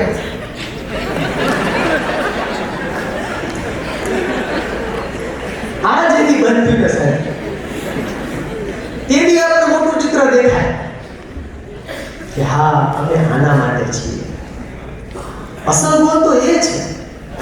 તમે વિચાર કરો, જે લોકો ડ્રાઇવિંગ સ્કૂલમાં 4 વ્હીલર શીખ્યા છે એ બધાનો અનુભવ શું છે કે સાંજે 6 વાગે ને આપણે બસ સ્ટેન્ડ લઈ જાય ડ્રાઇવિંગ ઇન્સ્ટ્રક્ટર, તો ગોલ શું છે? Bus stand દેખાડવાનો? ગોલ તમને ટ્રાફિકનો અનુભવ કરાવવાનો છે. મોટો ગોલ તો એ છે, બસ સ્ટેન્ડ દેખાડવાનો નથી. એ મોટો ગોલ મારી દ્રષ્ટિએ તો કસ્ટમર વધે, બ્રાન્ચીસ વધે, એ બધા તો સાધનો છે. સાધ્ય જુદું છે. સાધ્ય તો એ છે કે એકદમ છેવાડાનો માણસ હોય ને એની આર્થિક સમસ્યાનો વિચાર કરે, તેનો પહેલો વિચાર આવવો જોઈએ નાગરિક સહકારી બેંક આપણી બેંક. હું એને જ એને પૂછું, ભલે એ મને ત્યાં એનું ખાતું ખોલાવવાનું પ્રેશર નહીં કરે, પણ મારા પ્રશ્નનો જવાબ આવશે. તો શું નાગરિક સહકારી બેંક એવી હેલ્પલાઇન શરૂ કરી શકે કે જેમાં કોઈ પણ માણસ ફાઇનાન્શિયલ લિટરસીનો પ્રશ્ન પૂછી શકે? કોઈ પણ માણસ, કોઈ પણ બેંક ખાતું હોવું જરૂરી નથી. Just talk to them. માણસ તરીકે જો વાત કરવાનું શરૂ થાય ને તો આપણાપણાનો અહેસાસ. આનું બેસ્ટ એક્ઝામ્પલ છે બાંગ્લાદેશમાં આવેલી ગ્રામીણ બેંક. આ બેંકે એક યોજના શરૂ કરી, માઇક્રો ક્રેડિટ યોજના મહિલાઓ માટે 2006માં. ફિલ્ડ ઓફિસરથી લઈ અને પ્રેસિડેન્ટ સુધી બધાએ આ યોજનામાં જીવ રેડ્યો. લગભગ 20 લાખ મહિલાઓને એનો ફાયદો થયો. એટલે એના જે ફાઉન્ડર છે આ બેંકના, મોહમ્મદ યુનુસ, એને 2006 નું શાંતિ માટેનું નોબેલ પ્રાઇઝ મળ્યું. સારા મોટો ગોલ છે, મોટો ગોલ છે. અત્યારે આપણા ગ્રાહકોની સંખ્યા 7,20,000 છે. આપણે કદાચ 15 લાખ કરીશું, પણ તોય નાની વાત છે. હું તો એમ કહું છું કે થિંક ઓફ બિગ. આપણી બ્રાન્ચીસ હજી આપણે મહારાષ્ટ્રમાં, દિલ્હીમાં આ બધી જગ્યાએ વિચાર છે. Think of Amsterdam, think of Sydney. દરેક સામાન્ય કર્મચારી એમ વિચારે છે સાહેબ આવતી વખતે મારું પ્રમોશન કરો તો મને સિડની નાખજો, હું ફરિયાદ નહીં કરું. Vote is the big goal? આ બિગ ગોલ છે કે જેમાં આપણે પ્રોબ્લેમ સોલ્વ કરીએ, સર્વિસ ના વેચીએ. સમજો બેમાં ડિફરન્સ છે. પ્રોબ્લેમ સોલ્વ કરો તો સર્વિસ બાય ડિફોલ્ટ વેચાય જ જાય. ખાલી સર્વિસ વેચવા જાય તો લોકોને ત્રાસ પણ થાય. તમે જો ઇન્કમ ટેક્સ ભરવાનો થાય ને એટલે કેટલા બધા આપણા સગાવાલા પોલિસી લઈ આવી જાય છે. વાત કરો એ ઘટના, મહાભારતનું યુદ્ધ પૂરું થયું છે, ભીષ્મ બાણ શૈયા પર સૂતા છે અને જેણે યુદ્ધ જીત્યું છે એવો યુધિષ્ઠિર એની પાસે ભગ્ન હૃદય આવે છે. જો યુદ્ધ જીત્યા પછી પણ એનું દિલ તૂટેલું છે અને કહે છે પિતામહ મને કંઈક તમે આમાંથી બહાર કાઢવાનો રસ્તો આપો, બહાર નીકળવાનો રસ્તો આપો. હવે ત્યારે ભીષ્મ પિતા 6 વસ્તુઓ કહે છે. એ કઈ 6 વસ્તુ છે? મને એમ લાગે છે કે આજની આ વાત છે, આપણી વાત સમજવા માટે બહુ અગત્યની વાત છે. ભીષ્મ કહે છે કે ભાઈ પહેલી વસ્તુ જે છે એ જો તારે કરવી હોય, ધર્મરાજ અને ધર્મ શીખવે છે. શું કહે છે? કોઈ પણ કામ કરતી વખતે, કોઈ પણ ડિસિઝન લેતી વખતે જો દ્વિધા થાય તારે આ કરવું કે તે કરવું, એ સમયે તારે શું કરવાનું? વોટ ઇઝ રાઈટ, જે યોગ્ય છે એ કરવાનું. એમાં કદાચ ટૂંકા ગાળાનો લોસ હોઈ પણ શકે, એકાદો ગ્રાહક ઓછો થઈ પણ શકે, પણ વોટ ઇઝ રાઈટ, નીતિ જે કહે છે એ કરવું. પહેલો એ આ શીખવાડે છે યુધિષ્ઠિર. આપણે પણ લાગુ પડે છે. ઘણી બધી વખત આપણે એ દ્વિધામાં હોઈએ છીએ કે પ્રોફિટ કે people. According to Bhishma, people before profit. કારણ કે પીપલ જ પ્રોફિટ છે. It's not either or. બીજું કે છે ભીષ્મ રાજધર્મ. રાજધર્મ એટલે મેનેજમેન્ટ. એમ કે છે કે જે રાજા, અહીંયા તમે કાઉન્સમાં મેનેજર, સિનિયર બોડી જે રાખવું રાખજો, જે રાજા પોતાની પ્રજાને, પોતાના કર્મચારીઓને પોતાના સંતાનોની જેમ રાખે છે એ સ્વર્ગમાં જાય છે. સંતાનોની જેમ આપણી બેંક, આપણો પરિવાર, કોઈ કર્મચારી આવે છે, ઇન્ટર્ન છે, શીખી રહ્યો છે, એનાથી બે ભૂલ થાય છે ત્યારે એનું સમાન ભણાય નહીં એમ ખાનગીમાં એકલા એને શીખવાડે. વખાણ જાહેરમાં, કરેક્શન ખાનગીમાં. સિમ્પલ.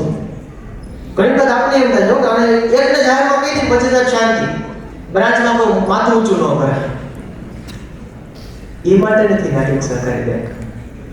નાગરિક સહકારી બેંક તો ભવિષ્યના એવા નાગરિકો તૈયાર કરવા માટેની છે કે જે લાર્જર ગોલ, સામાન્ય લોકોના આર્થિક પ્રશ્નોને સોલ્વ કરે. અશોક રાજાએ એક શિલાલેખમાં લખ્યું છે, હું તમને વાંચી સંભળાવું કે સારો લીડર એ કેટલો અપ્રોચેબલ હોવો જોઈએ. મેં કહ્યું ને, just walking, just coming, permission લેવાની જરૂર નથી. અશોક રાજા લખે છે, કોઈ પણ સમયે અને કોઈ પણ સ્થાને, પછી હું ભોજન કરતો હોઉં કે રાણીવાસમાં હોઉં, શયન ગૃહમાં હોઉં કે મંત્રી ગૃહમાં હોઉં, રથમાં બેઠો હોઉં કે મહેલના બગીચામાં બેઠો હોઉં, સરકારી અમલદારોએ મને પ્રજાના કાર્યથી માહિતગાર રાખવો જ જોઈએ. કોઈ પણ પળે કે સ્થાને મારે સાર્વજનિક હિતનું કાર્ય કરવાનું છે. સાર્વજનિક હિત એટલે આ કનેક્શન ઊભું થાય એ છે રાજધર્મ. One's duty for controlling others. ત્રીજો બહુ મજાનો, એમાં આપ સૌ બેંકે તો અદ્ભુત કામ કરેલું છે, એ છે આપદા ધર્મ. વિપત્તિ આવે ત્યારે શું કરવું? ત્યારે ભીષ્મ કહે છે વિપત્તિ આવે ને ત્યારે નિયમોને જડતાથી વળગી ના રહેવું, ત્યારે જીવન અને મૂલ્યોને સર્વોપરી માનવા. એટલે કોવિડ-19 માં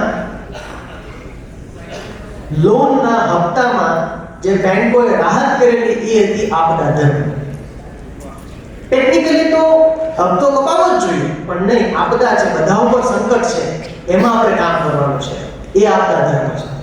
ચોથી વસ્તુ કહે છે વર્ણ અને આશ્રમ ધર્મ. એટલે કે જેને જે કામ અસાઇન કરવામાં આવ્યું છે એ કામ પૂરી નિષ્ઠાથી સરખામણી વગર કરે. આ સરખામણીએ લોહી પીધું નથી લાગતું? ઉસકી સાડી મેરી સાડી સે સફેદ ક્यों? એને આ 10 છે આપણે 20 કેમ નથી? ફલાણાને સાહેબે આમ કર્યું, મને આમ કેમ ન કર્યું? મને એમ લાગે છે મારે બહુ ખોટો હોઈ શકું. જ્યારે આપણે સરખામણી કરીએ છીએ ત્યારે આપણે સ્વયં સર્જનહારનું અપમાન કરીએ છીએ, એટલા માટે કે એણે બહુ ટાઈમ લઈને આપણે બનાવ્યા છે. બહુ ટાઈમ લીધો છે. કરોડોની સંખ્યામાં શુક્રાણુઓ હતા, એમાંથી એક પસંદ કર્યો છે એને આપણને. અને આપણી આખી એનર્જી શેમાં જાય છે? બીજા જો બની છે ના, આપણી થમ ઇમ્પ્રેશન, આપણું મગજ, આપણો ચહેરો જેટલો અલગ છે એટલી જ આપણા સૌની દિશાઓ અને ગતિઓ અલગ છે. એટલે જેને જે ફિલ્ડ ઓફિસરમાં ધાસુ કામ કરે, મેનેજર હતો, મારે જે હોય તે, આપણે જ્યારે દાખલ થયા ત્યારે આપણે જે કામ સોંપવામાં આવ્યું એ કામ, એના જે પણ જોબ પ્રોફાઇલ હોય, એસઓપીસ હોય, એને આપણે દિલથી વળગી સર્ક્યુલરથી ને દિલની ડે તો જે થાય ને એ વર્ણ અને આશ્રમ ધર્મ ભીષ્મ કહે છે. પાંચમી બહુ મજાની વસ્તુ છે, પરિવારમાં આપણે સૌને લાગુ પડે છે. ભીષ્મ કહે છે કે ભાઈ 4 મૂલ્યો સાચવવાના છે: માફી, સત્ય, દાન અને સંયમ. મેં વચ્ચે એક વિડીયો બનાવ્યો, મેં કીધું કે જો તમારા કેટલી તાકાત છે એ જો તમારે અજમાવવી હોય ને તો માફી માંગવા પહેલ કરવાની. તો કેટલું આમ અંદર ખમીર છે ખબર પડે. અને તમે કેટલા મહાન છો જાણવું હોય તો માફી આપવા પહેલ કરવાની. તો ખબર પડે કે અંદર ખરેખર આ માણસ કેટલો ઊંડો છે, ખબર પડી જાય. સત્ય છે ને એ આપણને સૌને શુદ્ધ કરે. સારી ઊંઘ આવે. આજે ઊંઘ નથી આવતી કારણ કે કેટલું બધું યાદ રાખવાનું છે. તો બહુ સારી નૂર બિહારી દાસની એક ગઝલ છે कि सच बढ़े या घटे तो सच न रहे, झूठ की कोई इंतहा ही नहीं, इतने हिस्सों में बट गया हूं मैं कि मेरे हिस्से में कुछ बचा ही नहीं. આપણે તો ફેક ન્યૂઝના સમયમાં જીવી રહ્યા છીએ. જો આપણે જૂઠ બોલીએ ત્યારે થાય શું ખબર? યાદ રાખવું પડે કે આને આમ કીધું તું ઓલાને આમ કીધું તો બે ભેગા ન થવા જોઈએ. બે ભેગા થયા તો મર્યા. એટલે ભીષ્મ કહે છે કે સત્ય નામના મૂલ્યને સાચવવાનું છે. દાનને કેમ? દાન અહંકાર ઘટે છે. આપવાથી અહંકાર ઘટે છે. અને જો આપવાથી વધતો હોય તો આપ્યું ન કેમ? 2% CSR માં 200% લોહી પીધું હોય તો આપ્યું ના કહેવાય. આપ્યું એને જ કહેવાય કે જેમાં તમારા ઘરમાં જે લોટ રોટલી માટે વપરાતો ને એ જ લોટનું કીડિયારું મળે, એને આપ્યું કહેવાય. આપણા ઘરે કોઈ માંગણ આવે, આપણે તો એવું કરીએ છીએ કે વધારાના ઘઉંને ચોખાઓને ચણમાં નાખી દઈએ, એમાંય આપણે તો ભાગ પાડીએ છીએ. એને આપ્યું ન કહેવાય. આ દાનની વાત, આ દાનની મહત્તા કરે છે. અત્યારે બહુ સરસ સ્ટડી થયા છે. એમ કહે છે કે જે લોકોમાં આપવાનો ભાવ છે ને ગ્રેટિટ્યુડ છે, થેન્ક યુ કહે છે જે લોકો, એ લોકોની પાચન શક્તિ અને રોગ પ્રતિકાર શક્તિ, ઇવન કેન્સર સામે લડવાની રોગ પ્રતિકારક શક્તિ અન્ય લોકો કરતા ઘણી વધારે હોય છે, સ્ટેટિસ્ટિકલી વધારે હોય છે. શું આપણે આ આભાર માનવાનું શરૂ કરીએ? મને એમ લાગે છે કે આ પહેલું કામ આજે કરવું જોઈએ ને. હું કાયમ કહેતો હોઉં છું કે દરરોજ ભારતમાં એવરેજ 28,000 લોકોના મૃત્યુ થાય છે. 28,000. ગઈકાલે જેટલા લોકો સૂતા હતા ને એમાંથી 28,000 જ ઉઠ્યા નથી. અને આપણે ઉઠી ગયા. ઉઠી તો ગયા પણ 250 જલેબી ખાઈ ગયા. સાહેબ આ ચમત્કાર છે. આ ચમત્કાર છે. ગાંઠિયા, મરચાં, પૌવા, ઇડલી. મેં જોયું કે સાહેબ હતા અનાઉન્સ કરતા, જેનો નાસ્તો થઈ ગયો હોય એ જલ્દી હોલ સુધી પહોંચે. આ સૂચના વારંવાર ન આપવી જોઈએ. પણ ઈ એવું નતો કહેતા કે પહેલી વાર નો થઈ ગયો હોય, બીજી વાર નો થઈ ગયો હોય. તો આપણે જે ઉઠીએ છીએ ત્યારે ટાચમાં જોઈએ છીએ તો પહેલો જ આભાર ઈશ્વરનો, અસ્તિત્વનો, માતાજીનો એ માનવો જોઈએ કે થેન્ક યુ. અને હવે એક દિવસ મને વધારે મળ્યો છે. આ એક દિવસમાં મારાથી નિંદા થાય, મારાથી કોઈની કુતરી થાય, એ વિચારવું જોઈએ. તો પેલો કણકણમાં કૃષ્ણનો રાજી થાય કે ન થાય. નથી કે આયા ક્યાં આપણે ભટકણ, હાલો બીજા કણમાં જતા રહીએ. એ થવું જોઈએ. અને એ છે સંયમ. संयम, सेल्फ कंट्रोल. सेल्फ कंट्रोल થી અત્યાચાર ઓછા થાય. જેમ બોલે ને ડર सबको लगता है, गला सबका सूखता है. ये माउंटेन ड्यू की जाहिरात में આવે. एनी જેમ गुस्सा सबको आता है, दाज सबको चढ़ती है, मगज सबका फाटता है. लेकिन જેમાં સંયમ રાખે છે એ સ્થિતિ પ્રજ્ઞ છે. ગીતા એના ગુણગાન ગાય છે. નતર એમ કહે છે કે ક્રોધ આવે એટલે બુદ્ધિ જાય, બુદ્ધિ નાશે વિનાશ છે, એવું ગીતામાં કહ્યું છે. આ ક્રોધ છે ને, એક ક્રોધ ન આવ્યો હોય ત્યારે કાઢી શકાતો નથી. અત્યારે તમારી સાથે વાત કરું છું, બહુ ડાયડે વાત કરું છું, પણ વિશાલભાઈને ક્રોધ આવે ત્યારે વિશાલભાઈને એવો વિચાર આવે કે આ ક્રોધ ખરાબ વસ્તુ છે તો સાચું. ત્યારે કેમ થાય, લાવને જોડો કાઢવો પડે. સંયમ. સંયમ. ભીષ્મ કહે છે કે આ જે સંયમ છે ને, અને બહુ સરસ વાત કહે છે કે માફી છે ને એ ઘાવમાં રૂજ લાવે, સત્ય આપણને શુદ્ધ કરે, દાન આપણને જ્યાં હોય ત્યાંથી ઉપર લઈ જાય, અને સંયમ આપણી રક્ષા કરે. સર કેટલા બધા પ્રસંગોમાં આપણે લપસતા બચી જઈએ છીએ કારણ કે અંદર કોઈ જગ્યાએ એવી સ્વિચ છે જે આપણને સંયમ રાખતા શીખવાડે છે. એટલે લપસવાના ઓછા માર્ગો છે. કેટલી બધી વખત આપણે લપસી જઈએ. એક જોક છે મિત્રો, આને જોકની જેમ જ લેજો. આમ તો વાર્તા છે, હરિશંકર પરસાઈ નામના હિન્દીના એક કટાક્ષ લેખકની વાર્તા છે. બેંક મેનેજરની વાર્તા છે. એ બેંક મેનેજરનું નામ હતું યુધિષ્ઠિર. અને યુધિષ્ઠિર ધર્મનું પાલન કરતા એનો રથ આપણે જાણીએ છીએ જમીનથી 1 ફૂટ ઉપર ચાલતો, કે 2 ઉપર ચાલતો. એમ આ બેંક મેનેજર છે ને એ પણ ધર્મનું પાલન કરતા, સત્યનું પાલન કરતા, એટલે એની સાયકલ 1 વેદ ઉપર ચાલતી. એટલે ઘરેથી નીકળે તો સાયકલ 1 વેદ ઉપર ચાલે. એમાં એક આઈટી લોનની ફાઇલ, થોડા ડોક્યુમેન્ટ આડાવાળા હતા, અને એની સાથે એક બોક્સ હતું. એટલે મેનેજરે કીધું કે ભાઈ આ ફાઇલ પેલા હરકી કરી લાવો, આવી કોઈ લાંચ રૂશ્વત લેતો નથી. સાંજે મેનેજર ઘરે ગયા તો સાયકલ એકદમ હવામાં વધી જતી ઉપર ચાલતી હતી. મેનેજર ખુશખુશાલ એકદમ પોઝિટિવ. બીજે દિવસે મેનેજર આવ્યા તો આવો દિવાળીનો સમય હતો, અને એક બોક્સ આવ્યું, અને એમાં લખ્યું હતું હેપી દિવાળી, અને કાગળ, ગિફ્ટ કાગળમાં આખું બોક્સ પેક હતું. હવે મેનેજર દ્વિધામાં આવ્યા કે દિવાળીની ભેટ તો લેવાય જ નહીં, આ ઘરે કોઈ ફાઇલ નથી, શું કરવું? તે દિવાળીની ભેટ તરીકે લીધી, નરોવા કુંજોરવા કર્યું. અને તે દિવસે સાંજે મેનેજર ઘરે ગયા તો સાયકલ જમીન ઉપર ચાલી. સંયમ આપણી રક્ષા કરે. સંયમ આપણી રક્ષા કરે. અને તમે તો સાહેબ એમ કે ને ભક્તિ રે કરવી એ ખાંડા કેરી ધાર. હું તો એમ કહું બેંકમાં નોકરી કરવી ને એ ખાંડા કેરી ધાર છે. એક આપણા કવિ છે, બેંકર કવિ હતા, એનું નામ જયંત ઓઝા. SBI માં બેંકર. તેની ગઝલનો એક એવો શેર છે, હું કરું સંચાલન બેંકનું જાણે કે હોય સંચાલન ટેન્કનું. હું કરું સંચાલન બેંકનું જાણે કે હોય સંચાલન ટેન્કનું. એટલે એવી આખી વાત ઉપર તમે બેઠા છો ત્યારે સંયમ જે છે આપણે સૌને બચાવશે. વ્યક્તિગત રીતે તો કદાચ આપણે એમાંથી નીકળી જઈએ, પણ યાદ રાખવાનું કે આપણે કેટલી મોટી ઓલા ફોટાને યાદ કરવાના, આપણે કેટલી મોટી ધરોહરના વારસદાર છીએ. સાહેબ તમે સૌ જાણો છો કે આખી દુનિયામાં નર્મદા એક જ એવી નદી છે જેની પરિક્રમા થાય છે. હિમાલયથી જૂની નદી જો. નર્મદા વિશે એવું કહેવાય કે ગંગામાં નાહવાથી પાપ ધોવાય ને નર્મદાને માત્ર જોવાથી. એટલે એનું નામ છે નર્મ, એટલે આનંદ, દા એટલે આપનારી નર્મદા. આ નર્મદાની પરિક્રમા તમે કરો ને તો પહેલું જ કામ તમારે એ કરવાનું હોય, તમારે તમારા નામનો અને પદનો ત્યાગ કરવાનો હોય. એટલે તમે જંગલમાં ચાલતા હો તો કોઈ તમને નામ ન પૂછે, તમને એક જ વસ્તુ પૂછે, આ કોણ સી નદી છે? એટલે તમારી જે નજીકની નદી હોય એનું નામ આપવાનું. તમે કહો હમ સાબરમતી से हैं, हम ताप्ती से हैं, हम न्यारी से, जो भी हम आजी से हैं.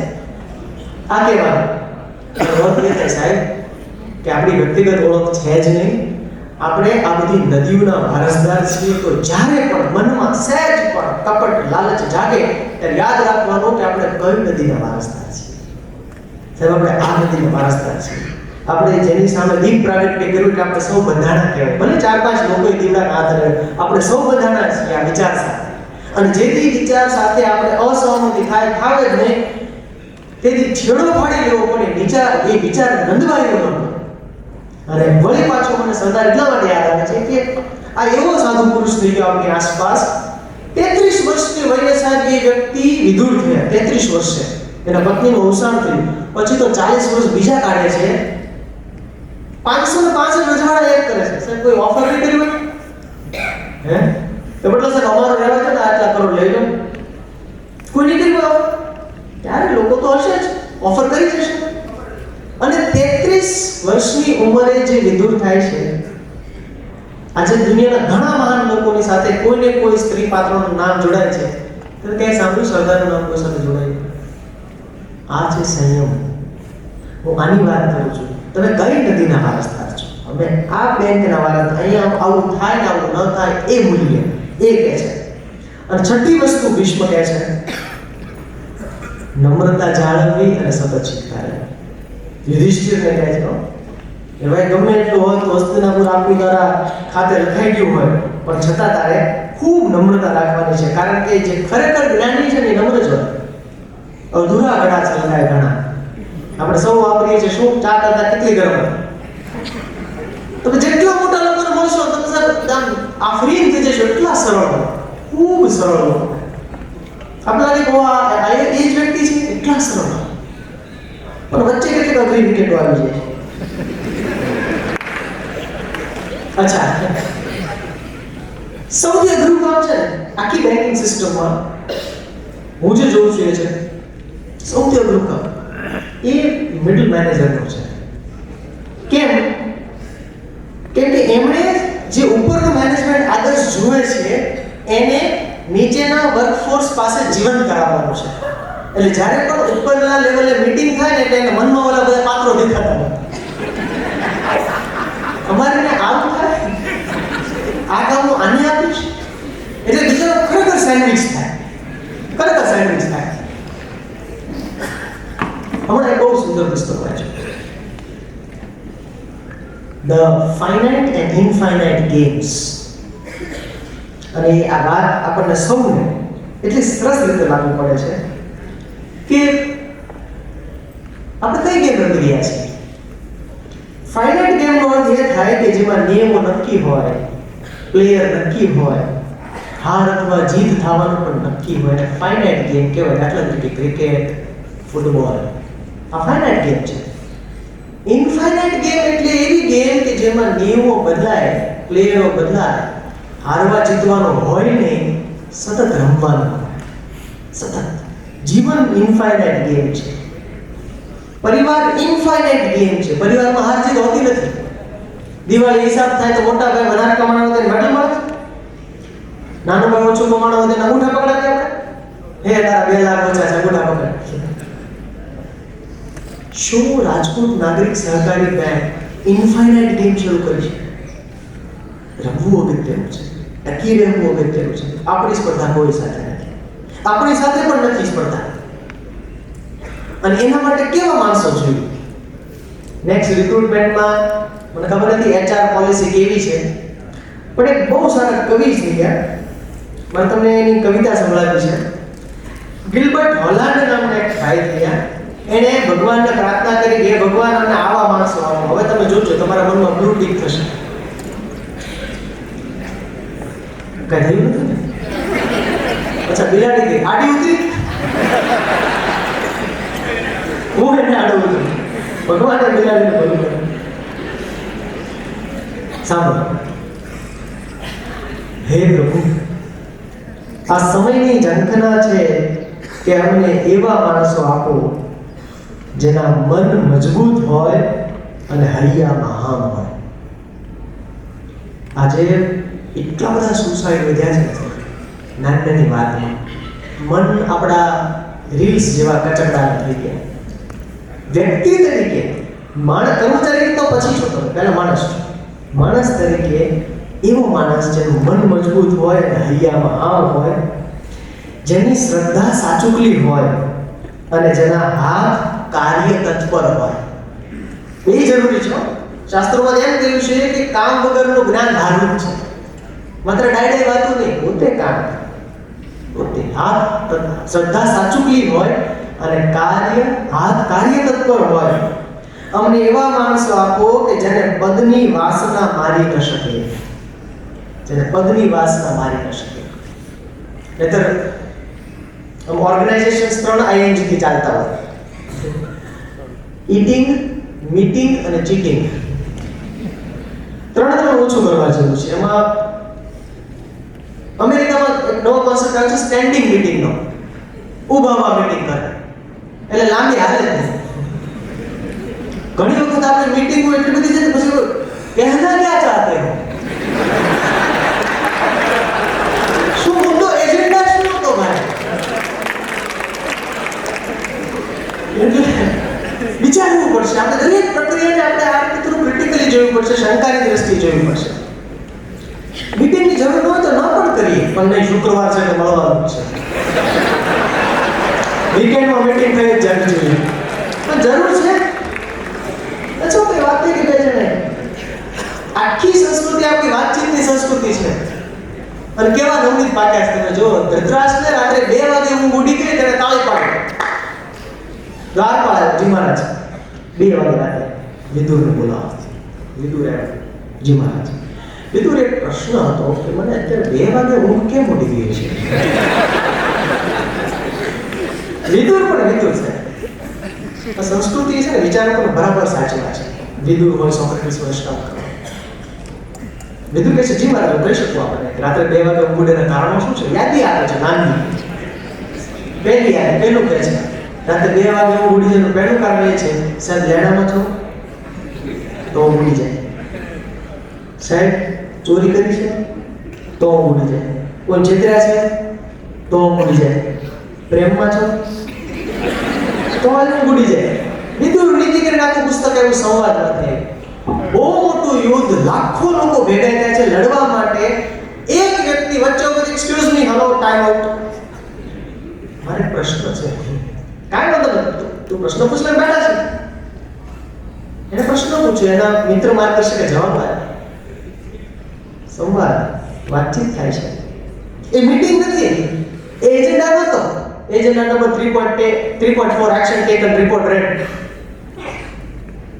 અને એમાંથી અસલ વસ્તુ, જેટલી વસ્તુ અસલ છે ને ઇન્ફોર્મલ છે સાહેબ. સ્માઇલ ઇન્ફોર્મલ છે. સ્માઇલ ફોર્મલ કરવા જાવ રિસેપ્શનિસ્ટ જેવું લાગે. હી વેલકમ, ગુડ મોર્નિંગ. ફેક લાગે આપણને. You can't fake it. Genuine વસ્તુ ઇન્ફોર્મલ છે. આપણે કોઈના પ્રત્યે વહાલ, બાળક પ્રત્યે વહાલ થાય ને આપણે તેડી લઈએ, એ ઇન્ફોર્મલ છે. એના માટે આંકડા ન માંડવાના કે 3:15 થઈ ગયા છે, ચાલો ઉઠાડો, મારે વાત કરવાની. It is impossible. આપણે somehow વચ્ચે આવી ગયા છે. આપણે વેસ્ટર્નનું પ્રોફેશનલિઝમ લીધું, પણ અડધું પડધું લીધું. ભારતીય ભાવ આપણે જાળવવા છે, અડધા વચ્ચે ક્યાંક છે, somehow in between, sandwich. Purity તો આવશે જો આગે છે એમ જેને પદની વાસના મારી ન શકે. અને લાલ બહાદુર શાસ્ત્રી પદની વાસના જેને મારી ન શકે, જેને વહીવટ ખરીદી ન શકે, એવા માણસો આપો. હમણાં બધી સ્પર્ધાત્મક પરીક્ષાઓ પેપર ફૂટતા હતા. કોઈ કે બહુ સરસ કીધું, પેપર ન ફૂટે, માણસ ફૂટે. અને હમણાં આપણે બાહુશ અધિકારીને કામ સાધું પછી ફૂટ્યું નથી. એ હકીકત છે. જેને વહીવટ ખરીદી ન શકે એવા માણસો આપો કે જેના મત અને ઈચ્છા કેળવાયેલા હોય. મત અને ઈચ્છા કેળવાયેલા હોય એટલે શું? વેલ ઇન્ફોર્મ્ડ એન્ડ વેલ એજ્યુકેટેડ. એ મત આપે તો પરિપક્વ હોય, આપણે સાંભળવાનું મન થાય આ કે છે એની વાત આપણે માનવી જોઈએ. સાહેબ એને કહી દીધું વાત નથી ગઈ. એવા કેટલાક લોકો આપણી આસપાસ હોય છે. કોણ છે આ લોકો કે જેના ઈચ્છાઓ અને મત કેળવાયેલા છે, જેનું આત્મગૌરવ એટલું ઊંચું હોય કે ખોટું ન બોલે. આત્મગૌરવ છે. ઈ એમ કહે છે, આપણે શાહબુદ્દીનભાઈ વારંવાર કહે છે કે ભાઈ એટલા 50 વર્ષના કાર્યક્રમોમાં એક નિયમ રાખ્યો છે, સેજ ઉપરથી નીચે ઉતરી જવું પણ કક્ષાથી નીચે ન ઉતરવું. આ મૂલ્ય એટલે આપણે એને પદ્મશ્રી આપે ને આપણે ગમે આપણે રાજી થઈએ. આ માણસને મળવો જોઈએ. આ માણસ મૂલ્યને જીવો છે. દૈત્યની સામે પણ જે સામી છાતીએ ઊભા રહે. દૈત્ય હવે દૈત્ય કે રાવણ કે બકાસુર કે ભસ્માસુર નથી. હવે તો દૈત્ય કોઈ પોલિસીના સ્વરૂપમાં આવી શકે, કોઈ સામાજિક દુર્ગુણના સ્વરૂપમાં આવી શકે.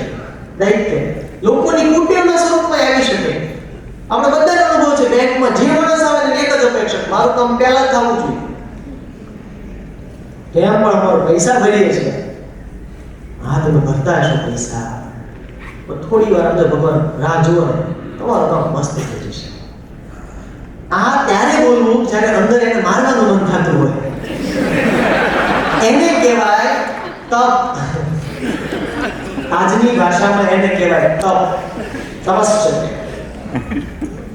અને જે વિશ્વાસઘાતી ખુશામતને લાત મારે. વિશ્વાસઘાતી ખુશામત આ જગતમાં મને એમ લાગે છે કે જેટલું નુકસાન ના પાડવાથી નથી થયું એટલું હા પાડવાથી થયું છે. કેમ? કોઈ અધિકારી કીધું આજે આપણે આમ કરશું, જી સાહેબ સાચું છે, બરાબર છે, કરવા જેવું છે, વ્યાપક હિતમાં છે, કશું વિચાર્યા વગર જો આપણે એમ કહીએ વાંધો નહીં થઈ જશે, તમે કીધું એટલે સાહેબ પતી ગયું. એમ ન હોય. જો અયોગ્ય હોય તો વિનમ્ર ભાષામાં આંકડા દાખલા કરી સાથે કેવું શિક્ષણ હોય, આવું કરશો તો આવું થશે, થોડું વિચારીએ એના વિશે, પોસ્ટપોન કરીએ, શું કરીએ. પણ હાજી વાળી ખુશામતને લાત મારે. અંગત કે જાહેર જીવનમાં જે સત્ય સૂર્યનો મુકુટ પહેરીને ધુમ્મસની ઉપર ટટ્ટારો મારે. કેટલો સરસ શબ્દ છે. સત્ય સૂર્યનો મુકુટ પહેરીને ધુમ્મસની ઉપર ટટ્ટારો મારે. અંગત અને જાહેર જીવનમાં મૂલ્ય આપણે કીધું છે, બોલે તે કરે એ પ્રમાણે વર્તે એ જ. હે પ્રભુ અમને એવા માણસો આપો. આ કવિતા આપણને શું કહે છે કે આપણામાં જો આમાંથી કોઈ વસ્તુ ઘટતી હોય તો આપણે એ સરસ રીતે એને ધીમે ધીમે, આ રાતોરાત કાલ બધું બદલાઈ જવાનો છે એવો અહીંયા બેઠેલામાંથી કોઈને ભરોસો નથી. મારા સાહેબ હું બોલું છું છતાંય મને એમ છે કે આ બધું આમ એક આશ્ચર્ય નથી. આ તો માણસ સાથે, જીવતા માણસ સાથે કામ કરવાનું છે. ધીમી પ્રક્રિયા છે.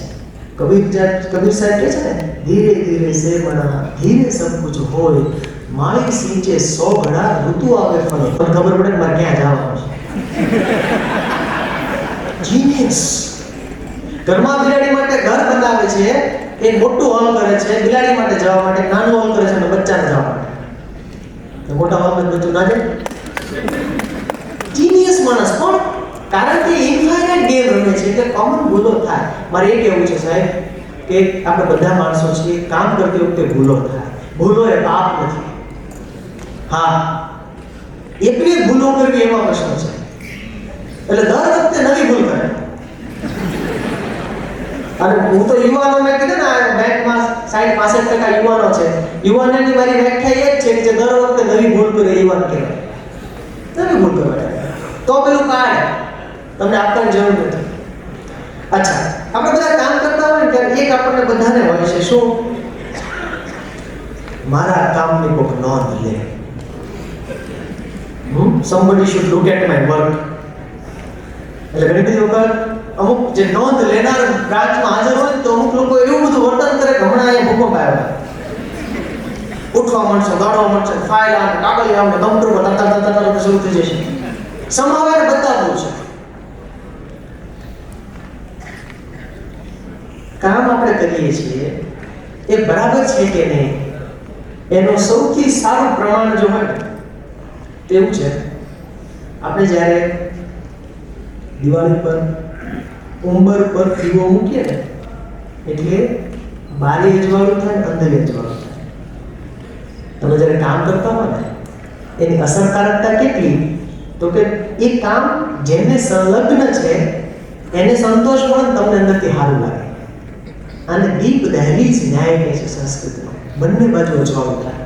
પોતાની જાતને આપણે પૂછીએ, શું મારાથી આવું અજવાળું થાય છે કે હું કોકના દીવાને ફૂંકું મારું છું, નિંદા કરું છું, ઉથલી કરું છું? હું એવો પ્રયત્ન કરું છું કે બસ મને ધ્યાનમાં લે. મારા બાળકોને શિક્ષિકા બેન હતા, એ શું કરતા કે રજા પર 10 મિનિટની વાર હોય તો બધા બાળકો બધા આંખો બંધ કરી દો, હું જેના માથા પર હાથ મૂકું એ ઘરે જશે. એટલે બાળકો આંખ બંધ કરી આમ કરે, આ બાજુ જોશે, આ બાજુ જોશે, એમ ઘણાની નાક જેમ ડોક લાંબી થઈ ગઈ. એમ થતું નથી. સાચું આપણા કામની અસર છે. At the end of the day કામ જ બોલે છે. કામ કર્યા પછી બોલીએ તેમ અસર થાય. દાખલા તરીકે તમે જો સદગુરુ જગ્ગી વાસુદેવના વિડીયો જોયા હોય તો તમને ખ્યાલ હશે કે આજે ભારતમાં આ એક એવો માણસ છે જે દુનિયાના તમામ પ્લેટફોર્મ પર બોલી આવ્યો છે. યુનાઇટેડ નેશન્સ હોય, યુનેસ્કો હોય, વર્લ્ડ બેંક હોય, ગૂગલ હોય, બધા વિશે વાત કરે છે. તો એના પર આઈએમ અમદાવાદે સ્ટડી કર્યો કે સદગુરુ આટલા ટૂંકા સમયમાં આટલા મોટા સ્કેલ ઉપર સ્વીકૃત કેમ થયા. એની જડીબુટ્ટી આઈએમ અમદાવાદે એક રિસર્ચમાં કહી છે. એમાં બે જ વસ્તુ કીધી. એને પહેલું કીધું, સદગુરુ પહેલા કનેક્શન ઊભું કરે છે, પછી કમ્યુનિકેશન કરે છે. યુવાનો સાથે વાત કરતા હોય તો બાઇકની વાત કરશે, એને જે રસ પડે છે એની વાત કરશે, અને એના દ્વારા એને ધ્યાનની તરફ લઈ જશે. બીજું એમ કીધું, સદગુરુએ પહેલા કામ કરીને બતાવ્યું પછી બોલ્યા છે. એને કાવેરી નદીના કાંઠે 2 કરોડ વૃક્ષો વાવ્યા. 2 કરોડ કાવેરી કોલિંગ કરીને અભિયાન ચલાવ્યું. તો જેને પણ સૂચના આપવાની હોય આપણામાંથી કોઈ પણ કર્મચારી, તો યાદ રાખે મેં પહેલા કર્યું છે, હું એ જીવો છું, હું એ અનુભવમાંથી પસાર થઈ છું, તો આપણા અવાજમાં એક પ્રકારની ગ્રેવિટી આવશે, એક પ્રકારનું એમાં વજન પડશે. નહીંતર આપણો અવાજ એકદમ ખુલ્લો લાગે, પેપર ઉપરનો એકદમ પરિપત્ર વાળો લાગે. ચલો, આપણે સૌ જે કામ લઈને બેઠા છીએ એ કામના આવનારા ભવિષ્યમાં બહુ મોટા ફેરફાર આવવાના છે. YouTube પર કેટલાક વ્યાખ્યાનો જોજો તમે. ધ ફ્યુચર ઓફ બેન્કિંગ એ નામે કેટલાક વ્યાખ્યાનો છે. એમણે ડિટેલમાં સમજાવ્યું છે કે AI આવવાથી બેન્કિંગ ક્ષેત્રમાં કેવા કેવા પરિવર્તનો આવવાના છે. અને ડેફિનેટ છે, એમાં બધા બોલે છે. આજે જેપી મોર્ગનથી મને બધા લોકો બોલે છે. જેપી મોર્ગને 2012માં શરૂ કરેલી પહેલી બેંકના કર્મચારીઓની AI ની ટ્રેનિંગ 2012માં કરેલી. પ્રકૃતિનો નિયમ છે. ચાર્લ્સ ડાર્વિને આપણને સરળ ભાષામાં સમજાવ્યું છે. આ પૃથ્વી પર કેવા જીવો ટક્યા છે, વિકસ્યા છે. શું સૌથી શક્તિશાળી ટક્યા છે? નહીં. શું સૌથી બુદ્ધિમાન ટક્યા છે? નહીં. એવા જ જીવો ટક્યા છે જેણે પરિવર્તન પ્રમાણે પોતાની જાતને અનુકૂલન સાધવા માટે તૈયાર કરી હોય. આજે ડાયનોસોર, નોકિયા, કોડેક ક્યાં દેખાતા નથી. પહેલો ડિજિટલ કેમેરા કોડાકે બનાવેલો, એની પેટન્ટ એના નામે છે, પણ આજે કોડાક કોઈ વાપરતું નથી. આપણા બધાની ફોનનું કરિયર યાદ કરો. પહેલો ફોન નોકિયાનો હતો. નોકિયા કનેક્ટિંગ પીપલ, આમાં બે હાથ આવતા. આજે કોઈના કિસ્સામાં નોકિયા ફોન નથી. કેમ? એન્ડ્રોઈડ સિસ્ટમ આવી ત્યારે નોકિયાએ ના પાડી, અમારું બધું વહો હાલે, અમારે ક્યાં બદલવાની જરૂર નથી. જે બદલાશે નહીં એ ઘેર બેસશે. એ 21મી સદીનો સૌથી મોટો શંખનાદ છે, મારે કેવું છે. અને એમાં હવે તો ભારતમાં તો સૌથી સસ્તું ઇન્ટરનેટ છે, એટલે ઘણી બધી ઘટના એની જ છે. કેટલાક તજજ્ઞો એવું માને છે કે ભારતના યુવાનોને જો મોબાઈલનું વ્યસન છોડાવવું હોય તો મોબાઈલનો ઇન્ટરનેટનો માસિક ચાર્જ 3000 કરી નાખવું જોઈએ. ઘણા ચૂકી છે, બહુ સસ્તું છે. પણ ફાઇનાન્શિયલ લિટરસી એટલી જ ઓછી છે. મેં કહ્યું દુનિયામાં 1% લોકોને ખબર પડે છે કે ફાઇનાન્સ એટલે શું. દર વર્ષે ભારતમાં જે ફ્રોડ થાય છે એની રજિસ્ટર્ડ સંખ્યા 24 લાખ છે. 24 લાખ રજિસ્ટર હો, એટલે આનાથી 10 ટાઈમ્સ ગણજો. એટલા લોકો સાથે ઓનલાઈન ફ્રોડ થાય છે. શું રાજકોટ નાગરિક સહકારી બેંક ઓનલાઈન ફ્રોડ જાગૃતિ માટે એક વ્યાપક અભિયાન શરૂ કરી શકે? મોટો ગોલ, ઇન્ફાઇનાઇટ ગેમ, સામાન્ય માણસના આર્થિક પ્રશ્નોને સોલ્વ કરવા. તો મને એમ લાગે છે કે એઆઈના જમાનામાં હવે જે સમય આવી રહ્યો છે એમાં આપણે માત્ર ટકશું એટલું નહીં, વિકસશું. We will not only survive but we will thrive. અને અગત્યનું છે. હવે પછીની તમામ ગેમ છે ઇન્ફાઇનાઇટ રહેવાની છે. ફાઇનાઇટ ગેમ જવાનો પૂરો થયો. હવે તો તમારા ઓલરેડી તમારા સ્ટાફમાં પણ કેટલાક હવે જેન ઝી આવવા લાગ્યા છે. અદ્ભુત ક્રિએટિવ લોકો છે. ક્યારેક આપણને વાઈડા લાગે પણ વેરી ક્રિએટિવ. એની એનર્જીને મેચ થાય એવું ક્રિએટિવ કામ જો આપણે કરી શકીએ તો આખી બેન્કિંગ સિસ્ટમને ફાયદો થશે. એક કેસ સ્ટડી તરીકે અત્યારે આપણે જે બેંકના નામ બોલીએ છીએ, કેસ સ્ટડી તરીકે આપણી બેંકના નામ આવે તો મને લાગે શું થશે. તો આજના સ્થાપના દિવસે આપણે સૌ વાગોઈએ. નંબર 1, શું આપણે એકબીજાને પૂરતો સહકાર આપીએ છીએ? શું આપણે મદદ માંગતા આવડે છે? શું આપણે વાતચીત કરીએ છીએ? શું આપણે બોસિઝમમાંથી નીકળી અને પરિવારના સભ્ય તરીકે ભાઈ બહેન કહી શકીએ? આ બધા શું આપણે આપણી જે નદી છે, શા માટે આ બેંક શરૂ થઈ એ વિચારધારાને યાદ રાખીને એ પ્રમાણે વહી શકીએ? શું આપણે ડિફરન્સ ઓફ ઓપિનિયનને એક ત્રાજવામાં મૂકીને તોડી શકીએ? આ એવા પ્રશ્નો છે જેના પ્રત્યે નિયમિત આપણે મંથન કરીએ, ચર્ચા કરીએ. છેલ્લી વાત, મેં ઘણું લેસન કરેલું અને મને આનંદ એ વાતનો છે કે મેં એક જગ્યાએ ફેસબુકમાં લખેલું પણ ખરું કે મને 3 જગ્યાએ વક્તવ્ય આપીને ખૂબ મજા આવે છે. એક છે જીવન સાનિધ્ય લેક્ચર સિરીઝ સુરત, એક છે નવજીવન ટોક્સ અમદાવાદ અને એક છે રાજકોટ નાગરિક સહકારી બેંક. ફેસબુક ઉપર લખેલું છે, વોટ્સએપમાં મિત્રો આપણી સાથે મિત્રો જાણે છે. શું કારણ? એનું કારણ એ છે કે આપ સૌ કાર્યક્રમના કેન્દ્ર બિંદુને છોડતા નથી. ઘણી બધી વખત શું થાય, ઓડિયન્સમાં હોય એના કરતાં વધારે લોકો સ્ટેજ ઉપર હોય, પછી બધાને સારું નડે, બધાના વિશે લાંબી વાતો થાય, પછી ભાણું પડે ને પોણા કે ત્યારે કે આપણે જેની આતુરતાથી રાહ જોઈ રહ્યા હતા એવા વક્તાને હવે હું માઇકનો દોર સોંપું છું. એટલે પાછળની સૂચના હવે ધીમે ધીમે થાળી લેવાડો આપણે. પણ નહીં, આ એવું સરનામું છે જ્યાં લક્ષ્મી સવા પગે આવે છે. એટલે મને એ આવું ગમે છે. મેં તમને AI ની વાત કરી. AI એટલે આર્ટિફિશિયલ ઇન્ટેલિજન્સ. એનો મતલબ એમ કે નેચરલ ઇન્ટેલિજન્સ પણ હોવું જોઈએ. હું છેલ્લો એક આમ જે લોકોના જે બર્થડે છે એ લોકોની જવાબદારી છે ચોકલેટ આપે બધાને, પણ હું વૈચારિક ચોકલેટ આપું છું. સાહેબ, એક ત્રીજા પ્રકારનું ઇન્ટેલિજન્સ છે, એનું નામ છે કો ઇન્ટેલિજન્સ. કો ઇન્ટેલિજન્સ એટલે શું? તો કે જે બુદ્ધિમાન માણસ છે, હોશિયાર માણસ છે, એની સામાન્ય ગતિ એવી હોય કે મારી બુદ્ધિ, મારી હોશિયારીનો ઉપયોગ હું મારા વિકાસ માટે કરું. આ ઇન્ટેલિજન્ટ માણસ છે. કોઈ ઇન્ટેલિજન્ટ માણસ એ છે કે જે એમ વિચારે કે મારી બુદ્ધિનો ઉપયોગ હું બીજાના, મારી આસપાસ રહેલા લોકોના સામર્થ્યને વિકસાવવા માટે કરું. ઇકો ઇન્ટેલિજન્સ છે. તો ફરી વખત હું યાદ અપાવું છું કે આપણે આ વર્ષને નો નિંદા યર તરીકે ઉજવવાનું છે. અને એ માટે થઈને એક નાનકડી 1 સેકન્ડની એક્ટિવિટી એવી છે, તમારી ડાબી અથવા જમણી બાજુ બેઠેલા વ્યક્તિ, ભાઈ હોય કે બહેન હોય, એને હાથ મિલાવીને થેન્ક યુ કહો પ્લીઝ.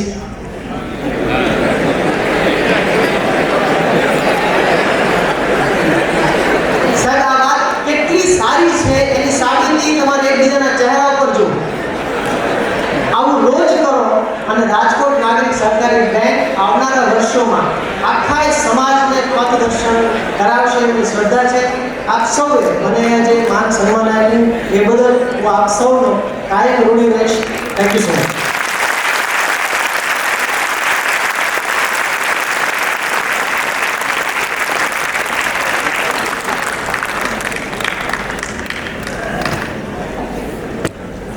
વિશાલભાઈએ એમની વાતમાં શરૂઆતમાં એવું કીધું હતું કે મને કોઈ વક્તા ક્યાંય ગમતું નથી, કારણ કે હું અહીંયા વક્તવ્ય આપવા નહીં પણ સંવાદ કરવા આવ્યો છું. અને ખરેખર આનંદ એ વાતનો થયો, એટલો બધો સારો સંવાદ કર્યો કે સામાન્ય રીતે કોઈ વક્તવ્ય પૂરું થાય, કોઈ માર્ગદર્શન પૂરું થાય, પછી એમાંથી 2-4 વાતો લઈ અને જે સંચાલન કરતા હોય ને એ એનું સમપ કરે. મેં પણ શરૂઆતની 5-10 મિનિટ આવો પ્રયત્ન કર્યો કે વિશાલભાઈ બોલે એનું પોઈન્ટ ટપકાવું, પણ 15 મિનિટ પછી એમ થયું કે every half minute, every 1 minute એમની વાતો એવી છે કે જે કાં તો મને લાગુ પડે છે, કાં મારા સાથી કર્મચારીને લાગુ પડે છે, કાં મારા સહોડીને લાગુ પડે છે, કાં મારા બોસને લાગુ પડે છે. તો આ વિશાલભાઈના વર્ણનીય વક્તવ્ય